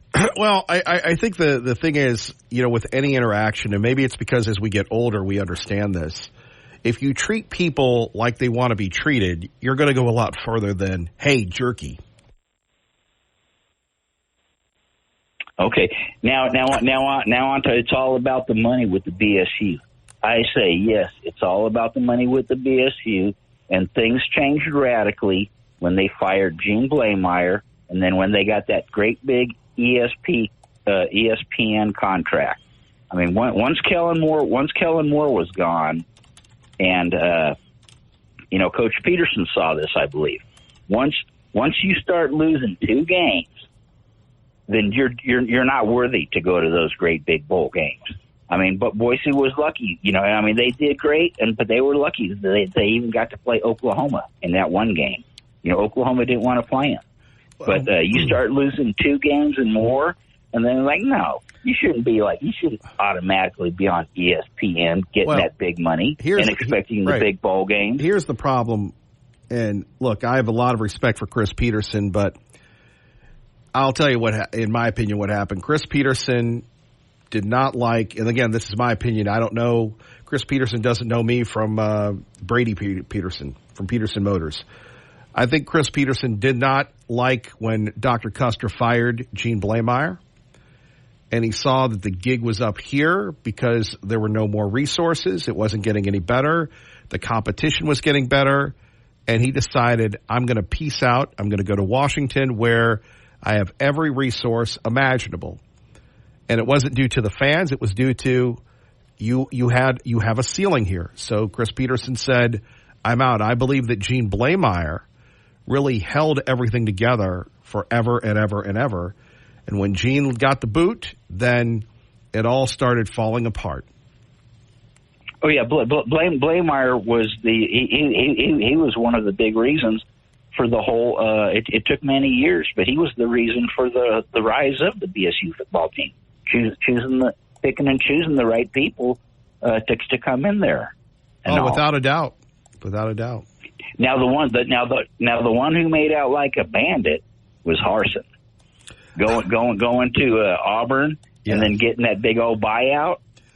Well, look, and Brian Harsin gets a bad rap, but Brian Harsin, in his emails where he called out the Mountain West, where he called out the university, and Brian Harsin made a bad move, but Brian Harsin is a multimillionaire. During the pandemic, because I have a lot of connections at Auburn and at Alabama, I did a lot of shows on Brian Harsin. And Brian Harsin is a winner. Now, Brian Harsin rubbed a lot of people the wrong way here, but Brian Harsin, compared to what we had after Brian Harsin, I think people would want Brian Harsin to be here, number one. Number two. Definitely. Number two, I will tell you this, that Brian Harsin, he made a bad move, but it was a great move because he's set and his family set for the rest of his life. But that guy going to Auburn, and I knew those people. And look, I wish Brian Harsin would have listened to me. And I said, this is a bad move. This is a horrible move. I had people calling me from Alabama the day it happened. And I go, dude, those people there, you don't tell that. They're like the police. You don't tell those people what to do. They tell you what to do. And you get a lot of, you ain't from around here, boy. Oh, definitely. I spent 3.5 years in South Carolina. I knew from the get-go he wasn't going to fit in. And as a matter of fact, all the stories with the boosters didn't even want him. And the athletic director down there that hired him, I think his name was Green. He got run too. He got fired before Harsin did. But there's been a hex on the team ever since the new president has showed up and the new athletic director. Hiring 2 defensive coordinators in a row, I'd say it's a bad move. Your head coach, you want that to be an offensive coordinator or a quarterback coach. Look, I totally agree with you. Thank you for the call. It's Sports Talk here with Kevin Miller. KIDO Talk Radio. Phone number is 580-5436. 580-KIDO. You can go to our website. We have 2 stories up concerning the enormous breaking news. Boise State going to the Pac-12 along with Colorado State, San Diego State, and Fresno State. The Mountain West will get $111 million. Guys, we're in the wrong business. We need to start going, hey, it's Sports Call. Bubba, what do you think? Timmy, what do you think? Well, I think it was a good game. I think it was a bad game. Anyway, before we get to pro-life, this is the time of year when you should buy a new car. Why? Supply is up and interest rates are down, and that's exactly the situation at Treasure Valley Subaru this month. The supply is big with an inventory of 243 new and pre-owned Subarus. The interest rates are low. Here are some specific examples when we're thinking about this. Why not? Redesigned Forester 2025 4.9% financing for 72 months. That means you get all the safety features, everything. How about this? 3.9 financing for 72 months on a new Subaru Crosstrek. A new Subaru Outback with 2.9% financing for 72 months. Financing a new car for 72 months at a low rate keeps your payments low. In fact, Treasure Valley Subaru might be able to get you. I could go on and on about this, but if you're looking to go to a place where they're going to give you a hug, go see Rob, go see Juan, go see Ben, go see everybody in service. They do wonderful commercials, but they really live by it. And their community service is unprecedented. And they, I can't believe that they've only been around for 4 years and they're doing such a great job because people continue to come back to Treasure Valley Subaru. And unlike other places, if you have a problem, they're going to fix it. They want to make you happy at Treasure Valley Subaru. So please see Rob and the boys and the girls and Casey and the Sunshine Band. And speaking of the Sunshine Band, it is Pride Week. And by the way, our phones were not working earlier, and I thought that perhaps it was Kamala or the mayor of Boise that zapped them because of you. Good morning, Pro-Life. Well, they'd probably like to zap me out, but anyway, when you're talking about law enforcement, Doug Trouble, by the way, is the right guy to vote for because he's a constitutional sheriff and he knows that the proper role of government and the limits, the jurisdictional limits of what sheriff should do and what all kinds of officers should do. And he's the very best in my estimation. Well, anyway. Well, I really didn't ask you, but that doesn't stop you anyway. Right, of course. Well, anyway. By the way, there's a big showdown that happens year after year, and that's with you and the gays. Yeah, I know. I didn't know this. Are they out today? I think the gay parade starts Friday, Saturday, Sunday. I don't think it's only 3 days this year. Well, if I can get a bodyguard, maybe I ought to go down there with my sign that says, be thankful your mother was not gay. Well, I'm sure that you get a lot of friends with that. But, I was talking to a friend of ours, and you might know him. He works at another radio station in this building. And, you have me that, I love America, and he loves the gays. So he sees you a lot, and I think he's, been mean to you a couple times, or maybe not. But what do you make of this? I mean, you have been threatened for going down there, and are you asking the gay police to help you? Well, if they have gay policemen, that's good because they really do their job. They restrain people. They restrain the mean LGBTQ people. Now, wait a minute. How can you be gay and mean? Because I thought gay, you're happy. But you can be a mean gay? Yeah, of course, there's a lot of mean gays. Well, then you're not doing yourself any favor by calling them names and all that too. Is it somebody like they dress up like the village people and like want to beat you up, or is it men or women or what? Well, it isn't how they dress. They just have an attitude. Some of them like, you're so evil to be saying that we're wrong. We want to punch you out. And they get real adamant about it. They just want to tear into you because you're criticizing them. And so, when you take a real hard position about anything, like we were talking about law enforcement, my license plate is a customized license plate that says pro-life. Well, anyway, the pro-life license plate, and then my driver's license is just pro-life. That's my name. And so somebody pulls me over. If they believe that abortion is, health care, and I'm saying abortion is murder, they might treat me pretty bad if they're an officer. But they don't seem to. I've had one of them that does. And so anyway. So again, it's the big showdown here. Yeah. Between you and the gays. And for a lot of people that are new to the area, they're going, they're making fun of pro-life, or they're making fun of... This is something that you've done year after year, and we recognize this big showdown. Hopefully it's peaceful, but it's very revealing. Would you ever have a dialogue with the gays when you're there? Oh, yeah, I have had lots of talking with them, but they don't like to hear that they're wrong because they're not going to have families. They're not going to have normal But they do have families. Well, yeah, they do, because we allow that. We say that it's the law. No, the Supreme Court made the law. Congress or some state legislature didn't make that law, and the Supreme Court does not make law. And so, if a state wanted to say we're going to, you sound like Tom Munns. Yeah, he's a good guy, Tom Munns. Whatever happened to him? Yeah, what's up with Tom? Anyway, it's really serious when all civilizations, when they get sexually perverted, they fall. That's one of the very markers of a civilization that's in decay and decline, is when there's sexual promiscuity and just sexual... what does that have to do with the police? Well, I guess having to do with the police. Right. Thank you, Pro-Life. We got to go. Kevin Merrill in the morning. Don't forget our friends at Beacon Plumbing. Stop freaking. Call Beacon today. BeaconPlumbing.net. Good morning, Dave. Good morning, Kevin. From the Idaho Pizza Company studio, working a minor fender bender on the freeway eastbound at milepost 36. Watch for that.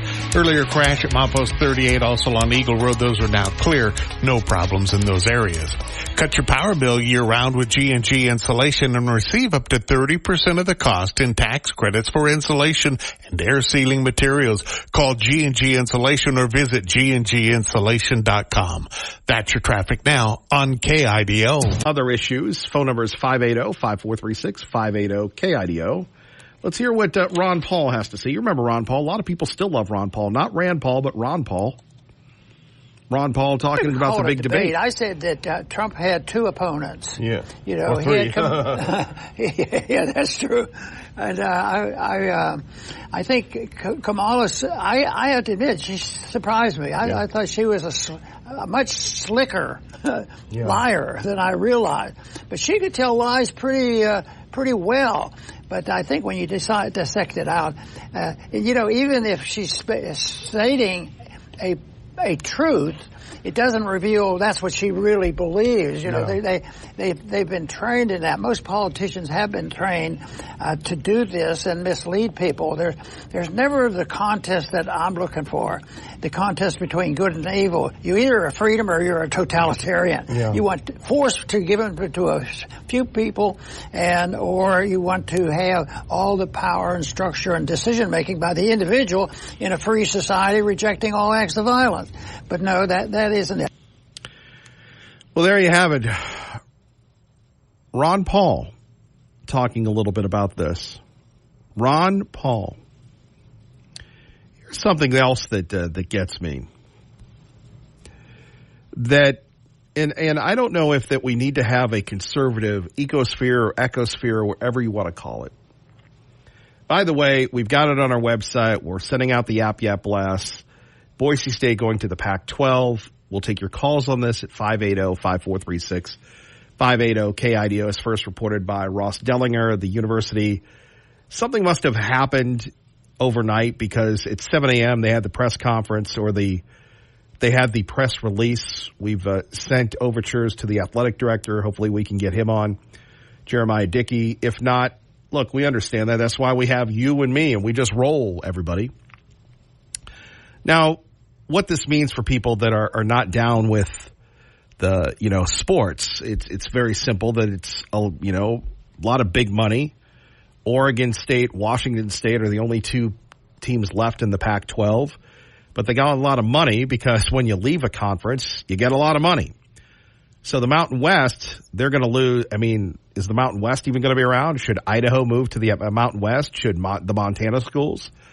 Well, people are forgetting it's a devastating move to the Mountain West because all of a sudden Colorado State, big money there, just have a new stadium. San Diego State, big money there, new stadium.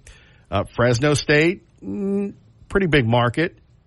And Boise State, the perennial power yet underdog, that gets them to 6. They need to get to 8. But the Mountain West is going to make $111 million. Like I said, we should turn this into Sports Yap. But if you want to talk about it, primarily this show is about the people and the politics, but sometimes sports crosses into that. We would love to take your calls on it, but if not, I'm not going to give you my frustrated Kevin Miller sports take on this, but we do have 2 articles up. However, in another move for mainstream acceptance of this program, why is everybody in entertainment a liberal? Sweet William, are you a liberal? Are you a Swiftie? Now, I'm sorry, I grew up in a world where a guy in their 30s or 40s or 50s, they didn't say, I'm a Swiftie. What type of person in their right mind that's a man identifies as a Swiftie? Well, Kevin, it's because their kids are into it. And now mommies and daddies and little kids, little girls are watching the NFL because of the most popular singer ever. No, the most popular singer in my lifetime, there were 2 of them, Elvis and Michael Jackson. Not Michael Jeffrey Jordan, Michael Jackson. And I know he had a lot of issues.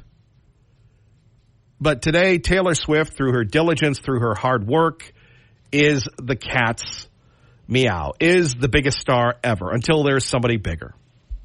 And she's 35, so she's no spring chicken. So for those of you that grew up with MTV, it was the big Video Music Awards. And I'm sorry, just, as I've said before, I wish these entertainers would stay out of politics. There are many times when we go places and they go, Kevin, just don't get political. But the libs, or as somebody, our friend Sammer in Alabama says, liberal. It's okay for liberal to be political, but not for the good conservatives. So here we have Taylor Swift thanking her boyfriend, Travis Kelce, who plays for a football team, about his wonderful whatever. And then, of course, she takes a shot at President Trump. But the conservatives, remember, this is a person who is a gazillionaire but has endorsed Kamala Harris. Well, get ready to pay those extra taxes, Taylor.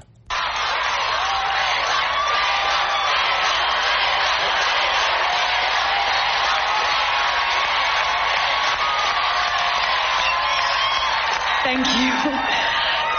Directing this video and putting it together and writing it was the most wonderful experience. And that is because of all the people that I got to make it with. And that includes Ethan Hawke and Josh Charles, who were amazing cameos. That includes my amazing cinematographer, DP, Rodrigo Prieto, who goes out of his way to work with female directors. And he's a genius. And let's go out of our way. By the way, have you noticed on local television there's no guys anymore? National television, there's no men anymore? Whatever happened to men, everybody? Can't believe I got to work with him, as well as Ethan Tobman, my amazing production designer, who I've worked with on the Eras Tour. Post Malone, who we all love so much. And you know, the thing is that this video seems very sad when you watch it, but it actually was like the most fun video to make. And something that I'll always remember is that when I would finish a take and I'd say cut and we'd be done with that take, I would always just hear like someone like cheering and like, woo, like from across the studio where we were shooting it, and that one person was my boyfriend, Travis.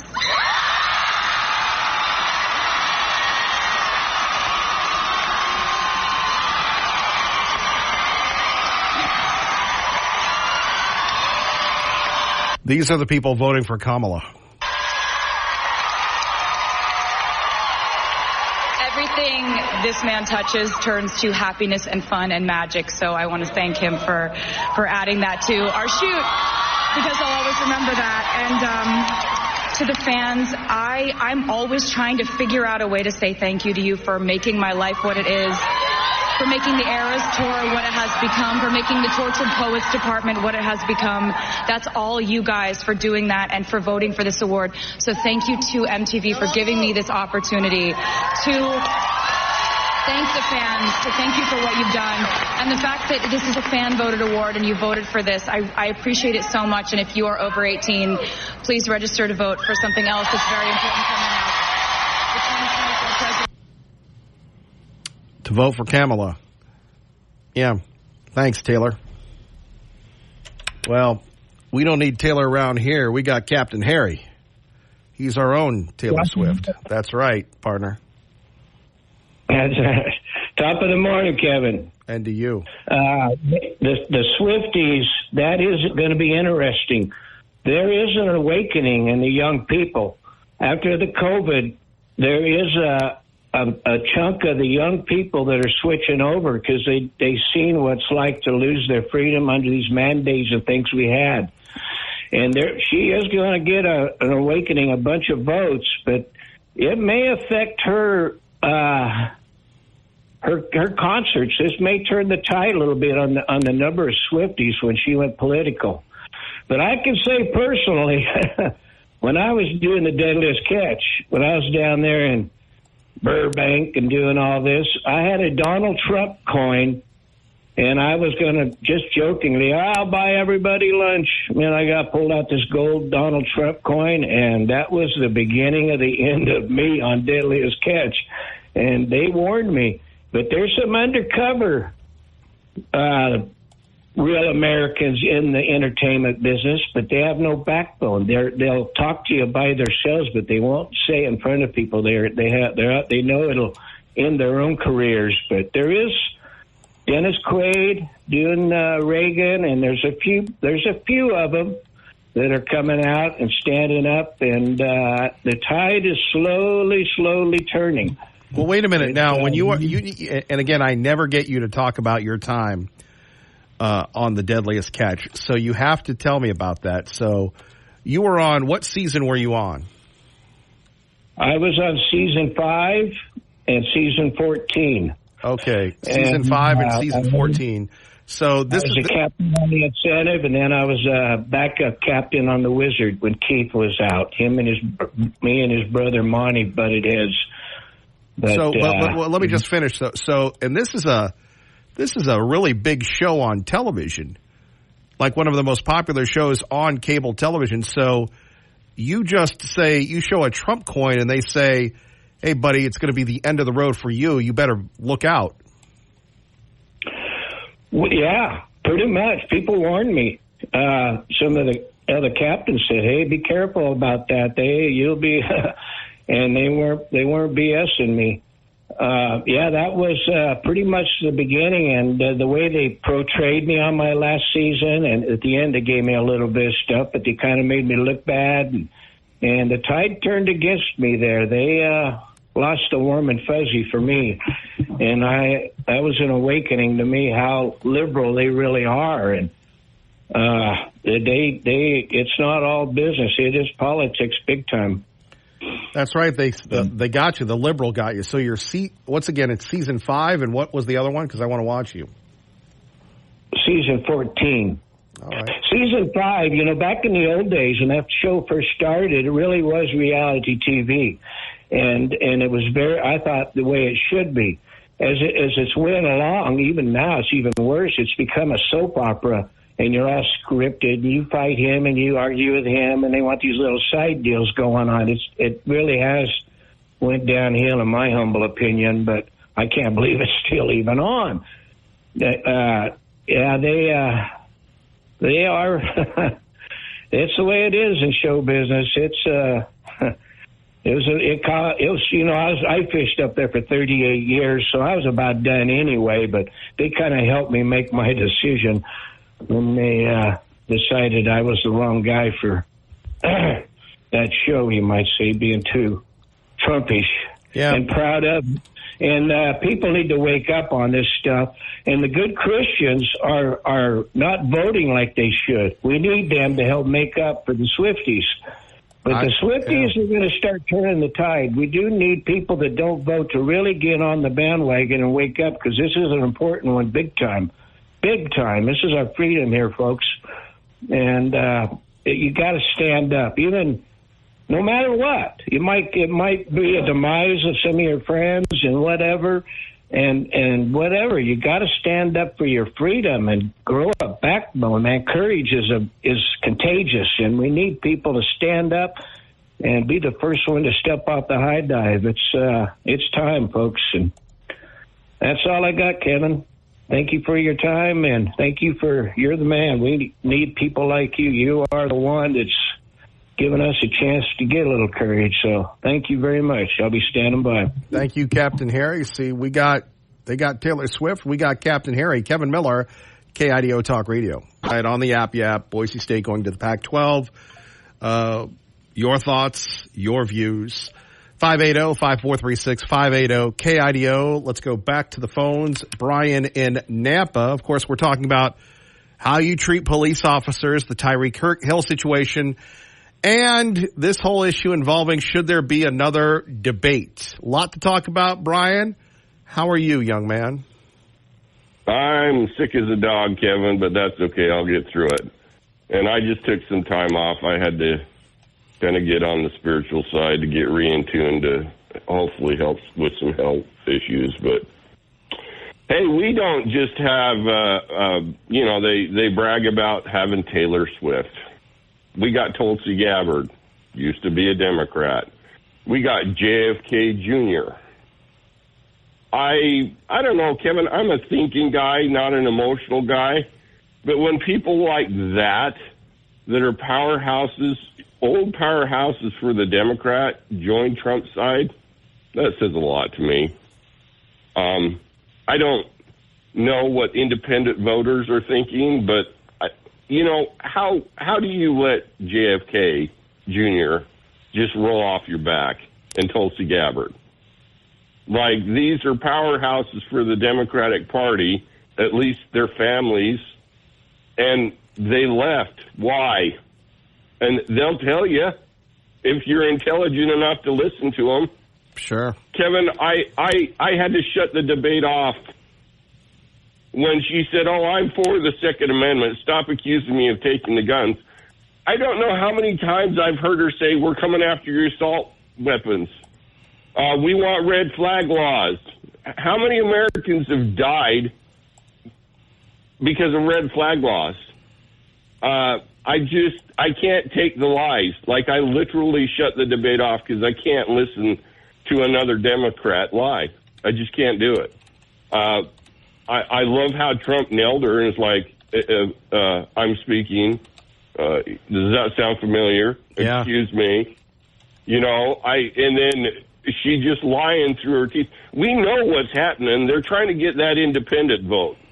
And if you're stupid enough to vote for somebody because somebody in Hollywood or a singer's voting for them, you're dumb. And Kevin, I'm just coming out. I'm a Trumper. I'm MAGA now. I'm the bad boy, the elite clicker. I'm with them.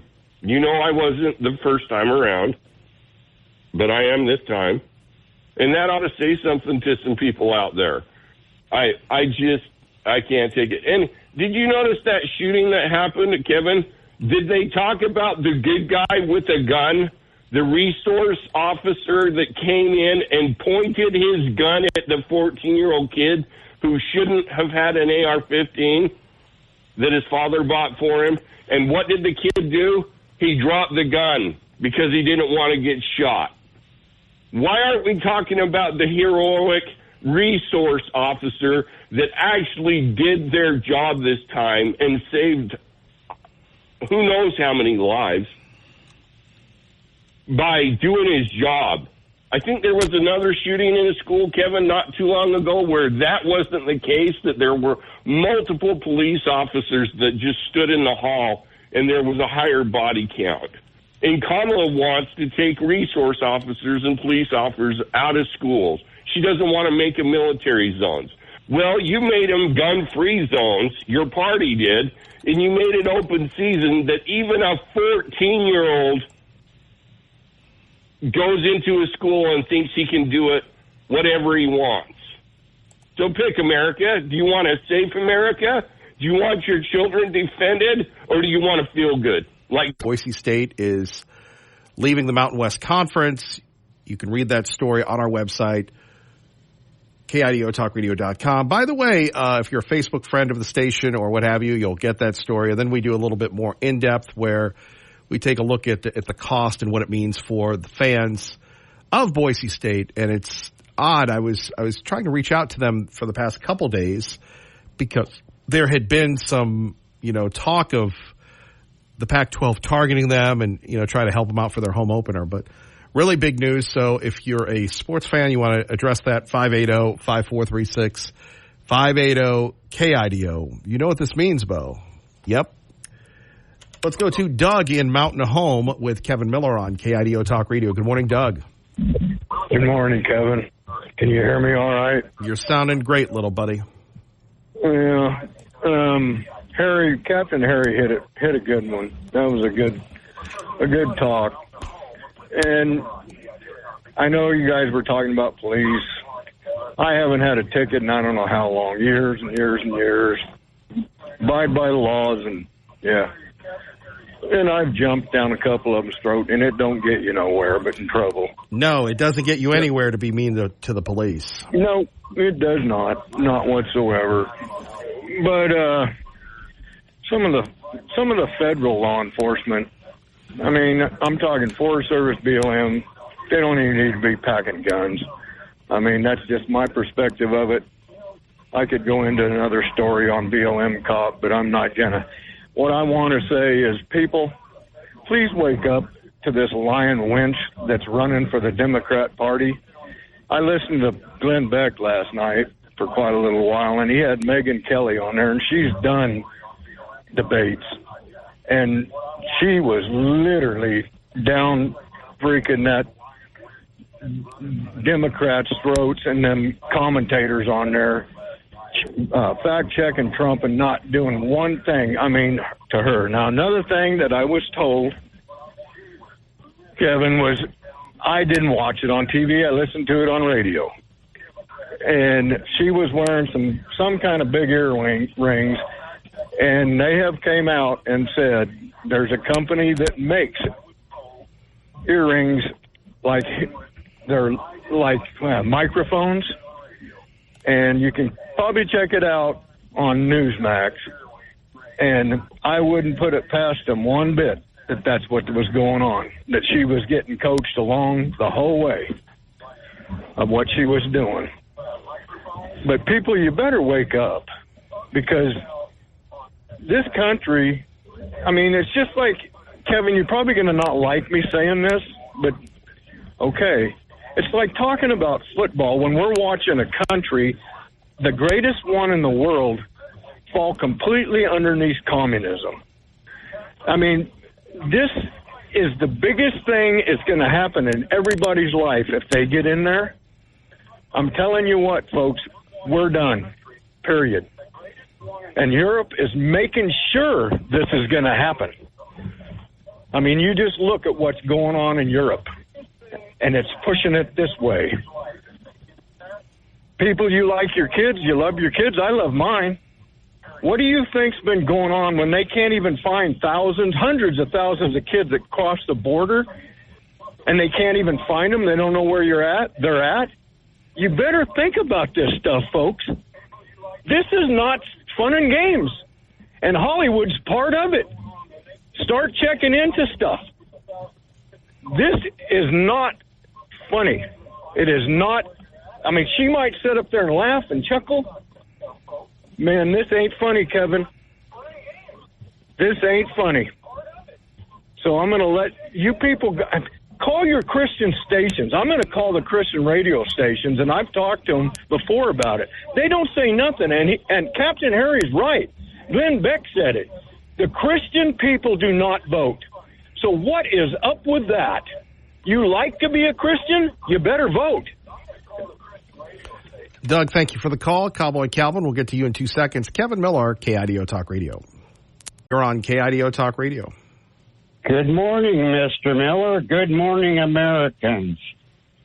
Hey, I would crew for Captain Harry anytime. I'm not camera shy. I've been filmed by ESPN at St. Paul Rodeo, but they canceled me out because I rode over the cameras. Couldn't see the darn things. You rode over the cameras? Well, they had this idea they'd put them 6 inches in the turf. We were supposed to miss them. That's pretty hard to do when you're riding. It was a bad idea.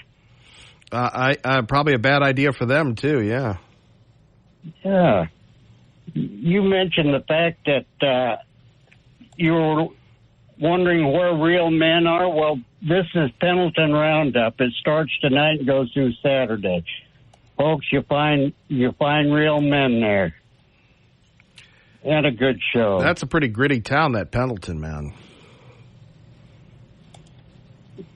Yeah, you're not going to get a lot of lattes in Pendleton. No, but you might get a few Jack Daniels or something like that.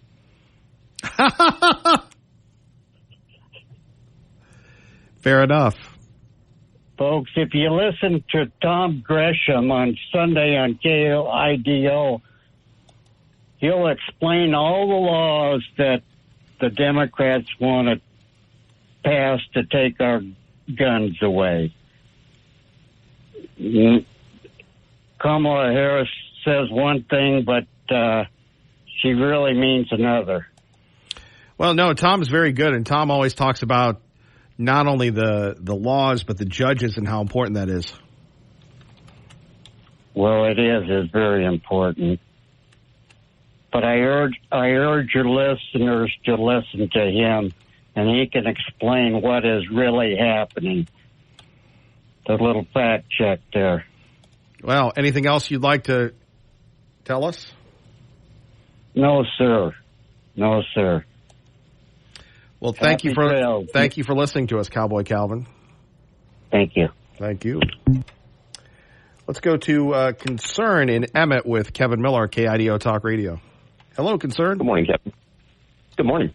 Hey, Cowboy Calvin, that was pretty good. The rodeo, you can definitely count on prayer in God and country when you go to them events. That's about as American as that we have left anymore.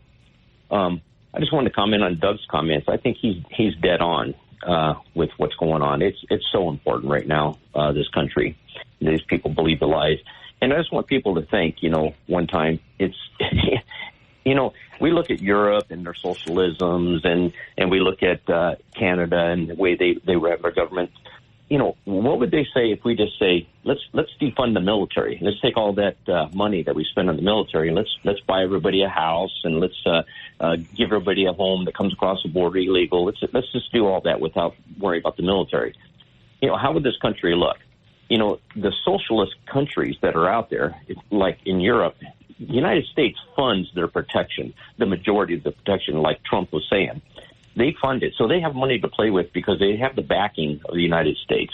These people don't think about socialism. It's perfectly good until the money runs out, and that's exactly what happened. And I hope they need to vote and think about these people that just lie and just believe that stuff. I mean, it's the Trump debate was kind of tough to watch, but the bottom line is the media and Kamala just lie, and people believe it. They don't fact check anything. And I just think this country needs to definitely go in prayer because there is a God, believe it or not, whether they want to or not. And we just need to pray and hope God heals this land. But I just wanted to say I agree with Doug. It's important. We won't have the things we have if we don't get the right president in there. And anyways. Thanks, Kevin, for taking my comments. Thank you, Concern. We appreciate you. Let's go to Mark, the watchdog of Eagle, Idaho, with Kevin Miller on KIDO Talk Radio. Good morning, Mark. Good morning, Kevin. Well, after listening to Fox News on the half hour and then just recently the hour and hearing, they play the same tune as all the other ABC, NBC, CBS, MSNBC, CNN, alphabet networks do. And it shows the control and deep state control of our media complex out there across this nation. I knew this was going to happen. Like I had mentioned once before, they could have taken the Democrat or Demon Rat Party. I call it the Socialist Party because that's really what they are. Could have taken a street corner transvestite prostitute and blew them up into the greatest thing since the wheel or bread and made them look good because of the way the media is in so. It's control. This is straight out of the days of Nazi Germany and Hitler. I wish you would get Dr. Jerome Corsi back on again before the elections. Let him talk about, he did a story about an Andrew Pachetti, who has a PhD, has raised serious voter integrity questions in recent results in other cities like Tulsa, talked about some of the states right now that are on the list, New York, New Jersey, and Ohio, along with Oklahoma now. They have found that there is Paquette had charged that State Board of Election official voter registration databases contain cryptographic codes of intelligence agency complexity that enable rogue actors to obtain official state voter ID numbers for non-existent fraudulently created voters in an apparently criminal scheme designed to facilitate the certification of fraudulent mail-in votes. This is what's going on in our country, folks. We have a banana republic voting system now. I've said it before. You said it at the beginning of the year, and I felt the same thing, Kevin. I've said this before on KIDO on the Kevin Miller Show. You didn't have good feelings going into this year. Neither did I. Neither did a lot of your listeners, because the fix is in. The CIA, the FBI, the DOJ, other intelligence agencies also are going to be rigging this election coming up. They are going to rig it. There's no way God's green earth, just like that Animal House movie, where you see them in that fraternity, and to get in there, they had to get their behind spanked with a paddle. Thank you, sir. May I have another? You want to tell me that more than half the people in this country are going to vote for a person like the cackling hen Kamala? Yes. An East Indian person? Yes. They're going to vote. Yeah, they're going to vote for her. Yeah. Well, who's telling you they're going to vote for her? Because people are stupid. No, they're not all people are stupid. Stupid. Yes. There's a great generational shift. Not all. Yeah, look, Mark, we're not, I would hope that we are the majority, but they're with the illegals and everybody else, we keep talking about that it's a fraud. No, you have people in their right minds going, I like Kamala. Look, you go up to a liberal and go, liberal. They don't like America. They don't like you. They don't like me. They don't like Trump. And they're going to go, look, what has the pandemic taught us? Then if we're uncomfortable, don't do it. We're going to peace out. There's no adversity to overcome anymore. Kevin, the majority out there we're being told and misled and lied to by the media that the majority now, also Kamala's leading with the electoral college vote, and she's about 29 shy, which comes from the swing states. This is all BS. We are being lied to. You have black people across America. I've read now of 2 California senators that have changed from Demon Rat Party affiliation to the Republican Party because of what's gone on in California. This is not only just California, but other states. You mean to tell me that the poor, the middle class out there are going to go out and vote for more of this bad news that we've had for almost 4 years? No, they are not. Yes, they are, Mark. Thank you for the call. That's why we're here every day. Sometimes the phones work, sometimes they don't. You don't think that that's a conspiracy to silence us? So they haul me away to New Meadows. Good morning, Tea Party Bob, KIDO Talk Radio. Wow, what a diatribe. Unbelievable. The show gets better every day as our country gets worse every day. You know, I just wanted to mention that 9/11 is a very sad day for me because I lost a lot of friends who were trapped on the 105th floor because of these crazy people who would just like to destroy our country. You know, we would remember that day and understand that it's entirely within the realm of possibility for something similar to happen again and many times over. You know, I've said many times that our nation is under siege and the people in charge are not capable of keeping us safe and secure because they prefer to have chaos, because in chaos there is profit. You know, we currently have somewhere between 8 and 10 million illegals in our country, but we don't have a clue as to how many are here to do us harm. We are hearing more every day about the crimes perpetrated by these criminals who have come here to sell drugs to our children and wreak havoc. You know, there has never been a time, Kevin, in our history that our country has been so vulnerable, and yet we have a person running for president who wants to take our guns. You know, we have always been a country that's feared. When you have 300 million guns out there with the people who live here, it's kind of an interesting thing to say, who would come in here and literally try to take our country over when we have all of these guns? And it's a true story. There are a lot who would be feared to come in here and try to do that. And Kamala is elected president. We can kiss the freedoms guaranteed under our Constitution goodbye. And you can bet that the entire world will be a more dangerous place. If you think for a minute that the Russia, China, North Korea, and Iran aren't licking their lips with thoughts of taking our country down both economically and militarily, you would be sadly mistaken. You're right, Kevin, about the generational shift. And we have some really dumbed-down people in our populace. But we still have, I would think, enough to get Donald Trump elected, as the more I hear about this crazy debate, the more people are questioning this crazy lady who thinks that she wants to be president but has no idea how to run a country. The debate was pretty much a farce. It wound up being a soft pedal for Kamala as she avoided answering any of the important questions surrounding how she would fix the problems that are created by her and Joe Biden. She speaks in platitudes and circles, never giving an honest answer because she doesn't have one. You know, the flow of illegals into our country continues to be encouraged by Kamala, and she will give them all citizenship if elected. We have yet to see how many bad things can happen when these sanctuary cities can no longer afford to pay for food, housing, and medical care. And we are already seeing the increase in crime that is not being reported. While I don't think people will remember much about the debate a week from now, I do believe voters will continue to see that they are continuing to lose their economic security and stability as prices continue to rise for the necessities of life, while the illegals are provided for by the government with our tax dollars. And I think many Americans are starting to wake up, and I only hope they show up at the polls and elect Donald Trump, because the alternative will mean an end to our country as we know it. As far as Taylor Swift goes, anyone who listens to her advice on voting for Kamala is just another low-information voter being manipulated by someone who probably has not voted in her entire lifetime. Well, we will find out as the generational battle continues.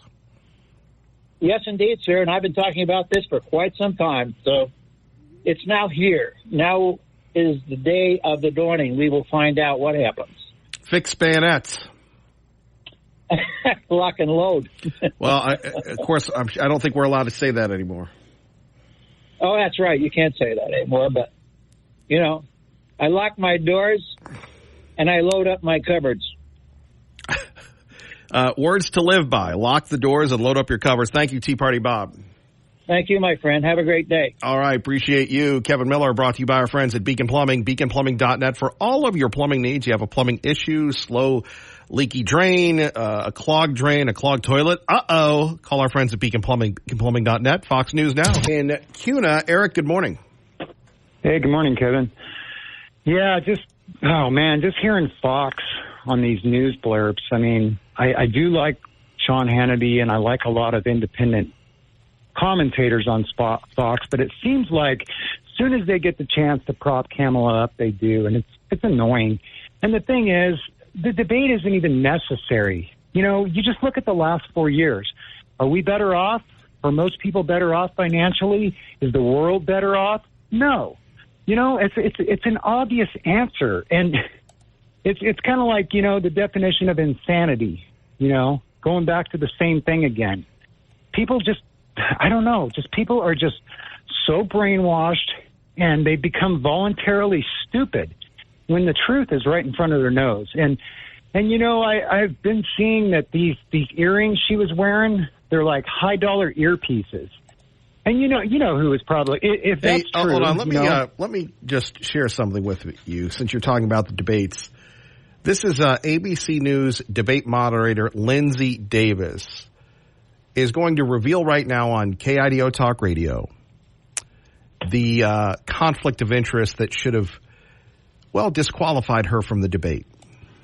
Lindsay Davis, Robin Roberts is right. It's a sorority thing. I don't understand it all. So you have to explain it to everybody. Sure. You're a sorority sister of Kamala Harris. Right. Well, you know, pearls are a symbol of Alpha Kappa Alpha Sorority Incorporated, which she pledged while she was at Howard University. And the strand of pearls is symbolic of the unity and the sisterhood. Okay. But on this day, there's actually a Facebook page of women who say wear pearls on January 20th, 2021. And hundreds of thousands of women are apparently wearing pearls in support of her. So, sorority sisters with the vice president, and that doesn't disqualify her from the debate? Yeah, that's just another deflection. You know, that's all they do. They just deflect.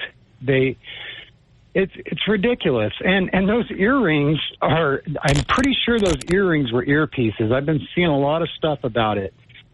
They're the Nova One or something like that, earpieces, you know, pearl earrings. I mean, what does pearl earrings have to do with the country? You know what I'm saying? It's just, I mean, oh, look at her earrings. This is so important, blah, blah, blah. I mean, people are just brainwashed by the media and voluntarily stupid. It's dumb. I just... There's no need for a debate. Hold on. Let me, since you're not fired up enough, here's a guy from MSNBC saying you're despicable. I can tell. I mean, everything he does is despicable. The reason why it doesn't end his career is because his supporters are just as despicable. All right. Like Trump's whole thing, he's a narcissist, right? And so his whole thing is to have a complete lack of compassion and empathy for everybody else. It's all about him. That's why he lies about 9/11. It's all about him, me. He's probably the least compassionate president we've had in 200 years since Andrew Jackson. And it works for him because his supporters are just as ungenerous and have just as little compassion and empathy for others. So we're just as despicable as Donald Trump. That's like completely opposite of the truth. Donald Trump has sacrificed his entire reputation. He almost got shot, for the love of God. People are so dumb. I mean, he's lost a lot of his wealth. He has put his whole life on the line. You don't call that a sacrifice? That is completely the opposite of narcissistic of what Donald Trump is doing. He is doing a service for us, trying to save the country. I mean, he is not getting any younger. This is his last chance to help America. And, you know, the thing is, he is the only one that could crack that good old boy network and get in. I mean, Donald Trump has showed us that they're all on the same team. Look at Dick Cheney and his daughter. And the whole Bush family came out and said they were voting for Hillary. Now, the whole Bush family is voting for Hillary. We know they're voting for Kamala. So, if anything, Donald Trump has showed us that most of the political players are all corrupt. And these clowns, they just keep repeating the same thing. They are the narcissists. They are the name callers. They are this election is a choice between good and evil. And Trump, I mean, the debate, he was tired, I think. He has been through a lot. And some of his responses could have been better, but I still feel he won the debate. I mean, Kamala, when they asked her, "Are you better off 4 years ago?" She didn't answer the question. She's like, "Well, I grew up a middle-class girl, blah, blah, blah." Give me a break. Her dad wrote a book on redistributing wealth. I mean, both of her parents were Berkeley Marxists. So I just, people are brainwashed. They just consume everything, like Taylor Swift. I mean, I don't care what Taylor Swift or who she endorses. I mean, she's an entertainer. I think a lot of people are really tired of all these stupid celebrities and their political talking points. It's like, over half the country. It's like you're alienating half the country. It's like maybe you should just shut up about politics and do your singing about all the guys that you dump. It's just, it's insanity. And people really need to wake up. Because we're going to lose it. And Kamala, I wish Donald Trump would have talked more about her stealing everything that he's saying. Well, he says that he wants to eliminate taxes for tips. She comes out and says, "I'm going to do that." And then she says, "I'm going to build the border wall." And then she says, "I'm a gun owner." They just kept fact checking Donald Trump, and they were lies. They were all lies. Everything they're saying is just lies. And they propped her up, and she's the big star, like the second coming of Obama. It's a joke. It's an absolute joke. Thanks, Obama. Yeah, thanks, Obama. I mean, if you really look at it, the Obama administration brought back racism. Let's face it. When these people start talking about race all the time, they are the racists because they're identifying with skin color.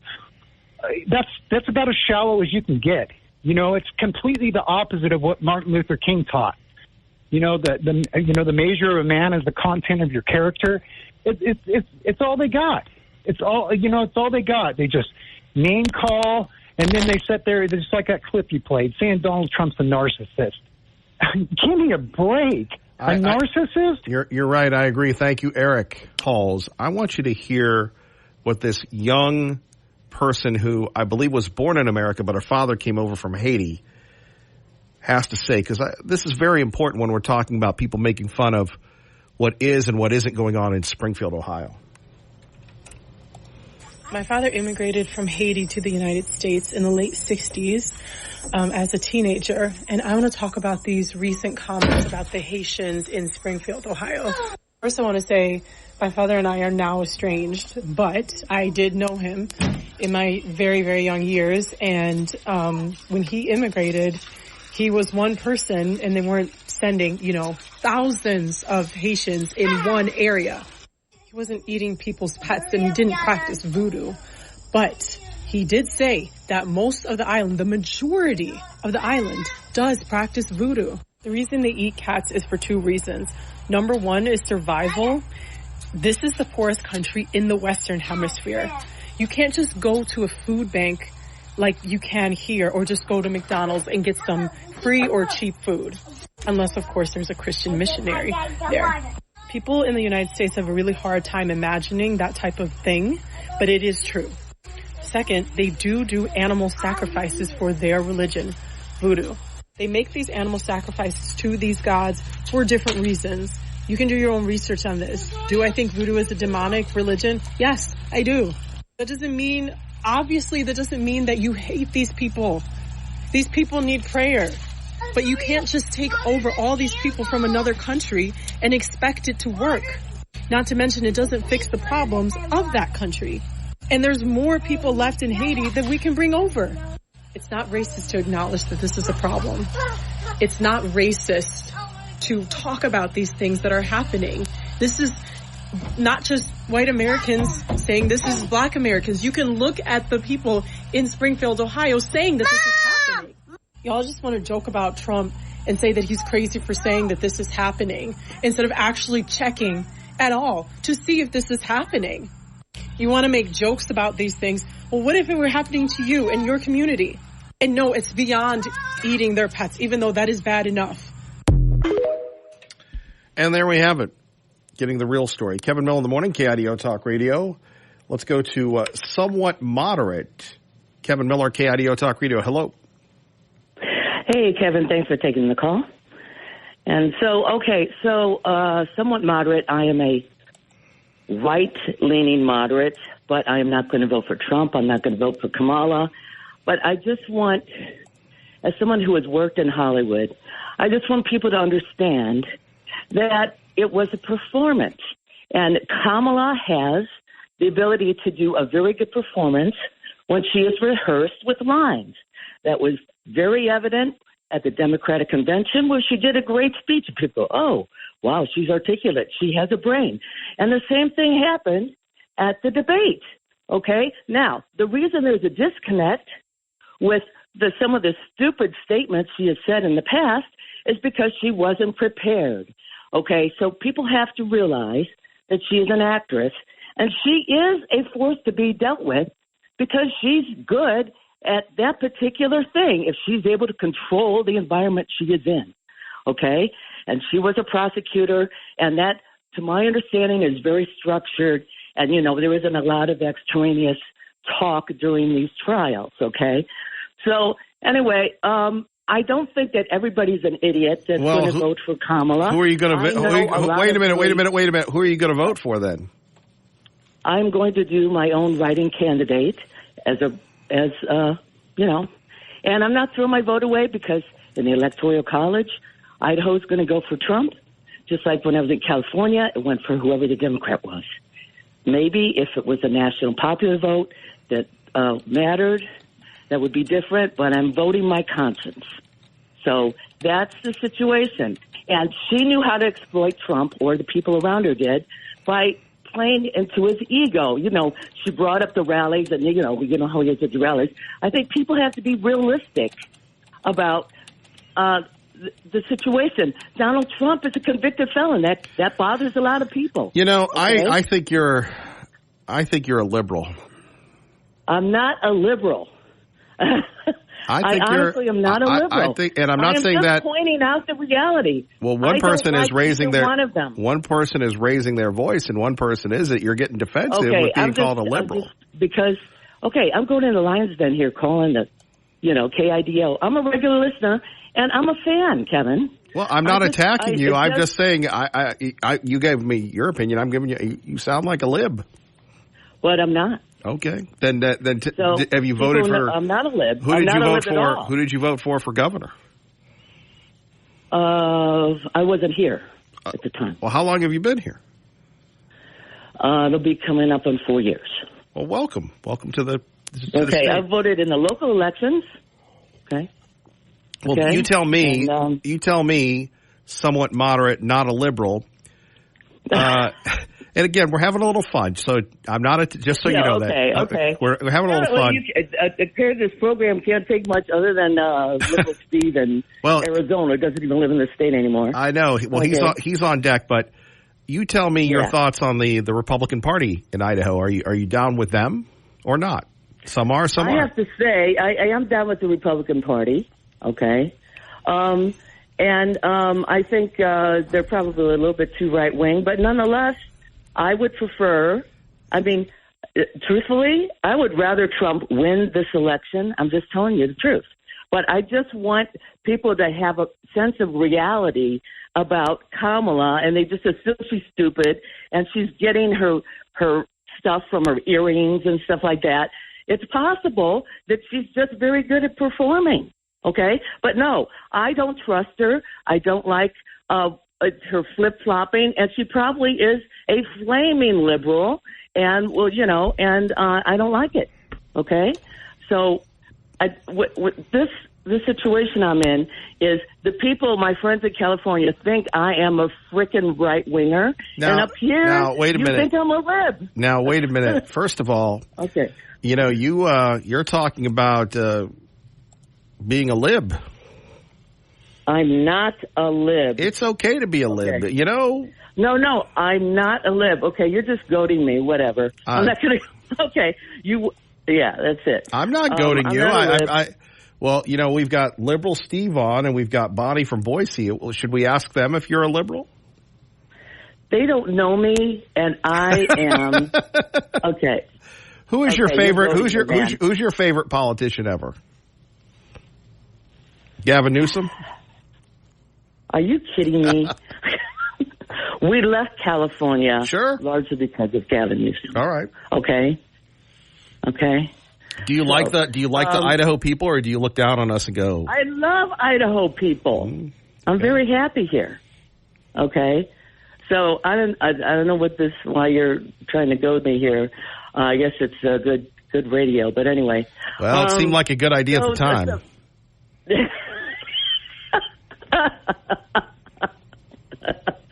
No, man, I love you, man. I'm like going, I'm just here.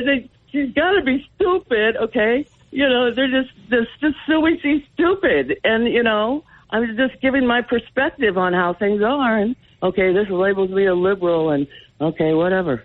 Wow. But I'm not. If the shoe fits, wear it. It doesn't fit, okay? You know what you sound like to me is... And the slipper doesn't fit. Well, to me, you sound like you not being a liberal is like me saying that I'm not fat. Well, first of all, I don't know. I identify as a fat man. Yeah, and I identify as a liberal, right-leaning moderate. Well, I don't think they exist anymore. Oh, yeah, well, too bad. Okay. All right, maybe I'm rarer than Bigfoot, okay? Well, fair enough. Somewhat moderate, Meg. Thank you for the call. There's something there, Bo. You're gonna make me do a promo. I think there's something there. Bonnie, who is probably very frustrated after that phone call on KIDO Talk Radio. Good morning. That was a Democrat, please. That was a lib. I mean, yep, that's for sure. She'll ring the button for Cam. I am. I don't know if Cam goes for green eggs and ham, but maybe she does. Anyway, I like Dr. Seuss. I thought he was funny. Anyway, but I guess there's something wrong with him. I just wanted to bring up John Kirby, who did a reply all, and it's hysterical because he really dissed the veterans complaining about Afghanistan, the Gold Star families, or anyone who critiques Afghanistan. And it so happened to go to Fox distribution. I'm sure they're correcting that one on their White House list, but no, he just said no use in responding. Yep, you know what they are, one stripe. And so I think John Kirby needs to be kicked to the curb at this point if they're going to have any sense of containment of their dislike for the veterans. And they all do. I mean, they really do. The Democrats really think they're useful idiots, and I think it's disgusting. But I don't understand some of it. But the reply all button, thank you for it. Don't take it off Google. Some people are stupid enough to use it. And thank you, John Kirby. I thought it was perfect. Anyway, Cam, I think we should have a boycott of ABC, even the local radio station. Oh, Bonnie, thank you. I do. Bonnie, thank you for the call. All right, play the music. She was a girl.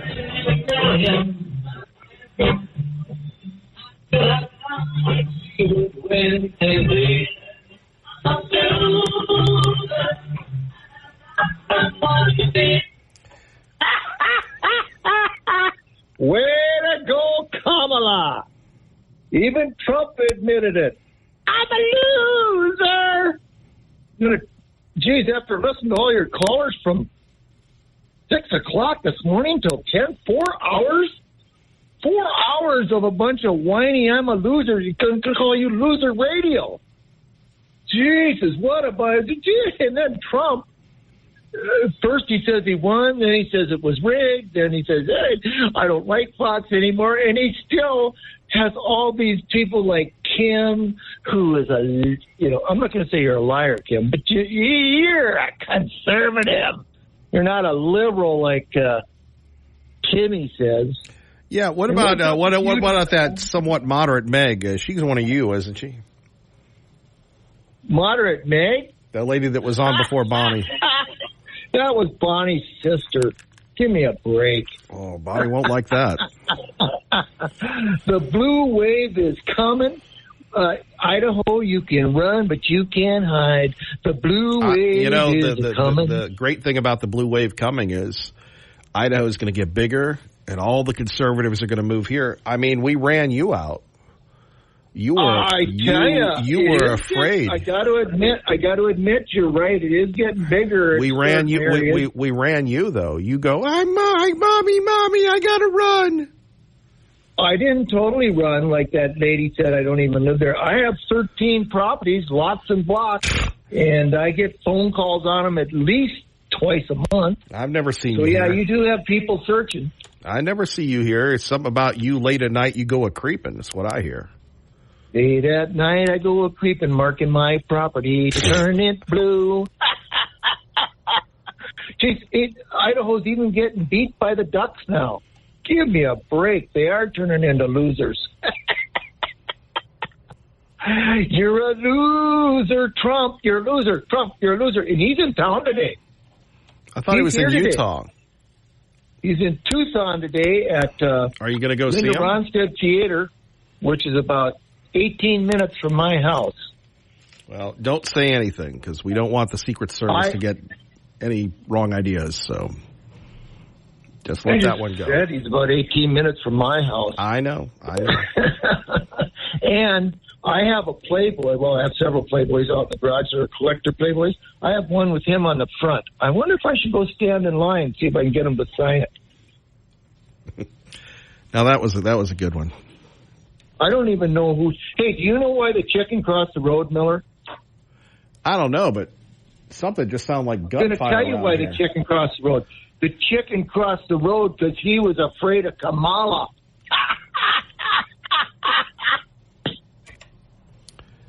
That sounded like gunfire. Didn't it? It wasn't lightning. It was. Oh, look out the door in case someone's coming to get us. It's time to hide under the table. You just never know what's going to happen here, and that's why we love having you with us. That lady, somewhat moderate Meg, it's okay to be a liberal. In fact, I think we should get some shirts and just, give them to people. Liberal! Where do we go here from here? Clay and Buck coming up, obviously. Let me just say this. It's today, the weather is what it is, but of course they're going to say it's over. There were two people that I know of that believed in Donald Trump in 2016, Tea Party Bob and our old friend Liberty Linda. And they were right. Do you think the media wants it to be fair? Of course they don't want it to be fair. Because if Trump is close, he wins. He always overperforms. The polls always under-recognize him. And I hope that I'm wrong that the country has gone to the Taylor Swifties. Because you have to be a dope to be voting for her, Kamala. You really do. There's no logical, financially sane reason. God bless you. Keep the faith. Kay Millie loves you.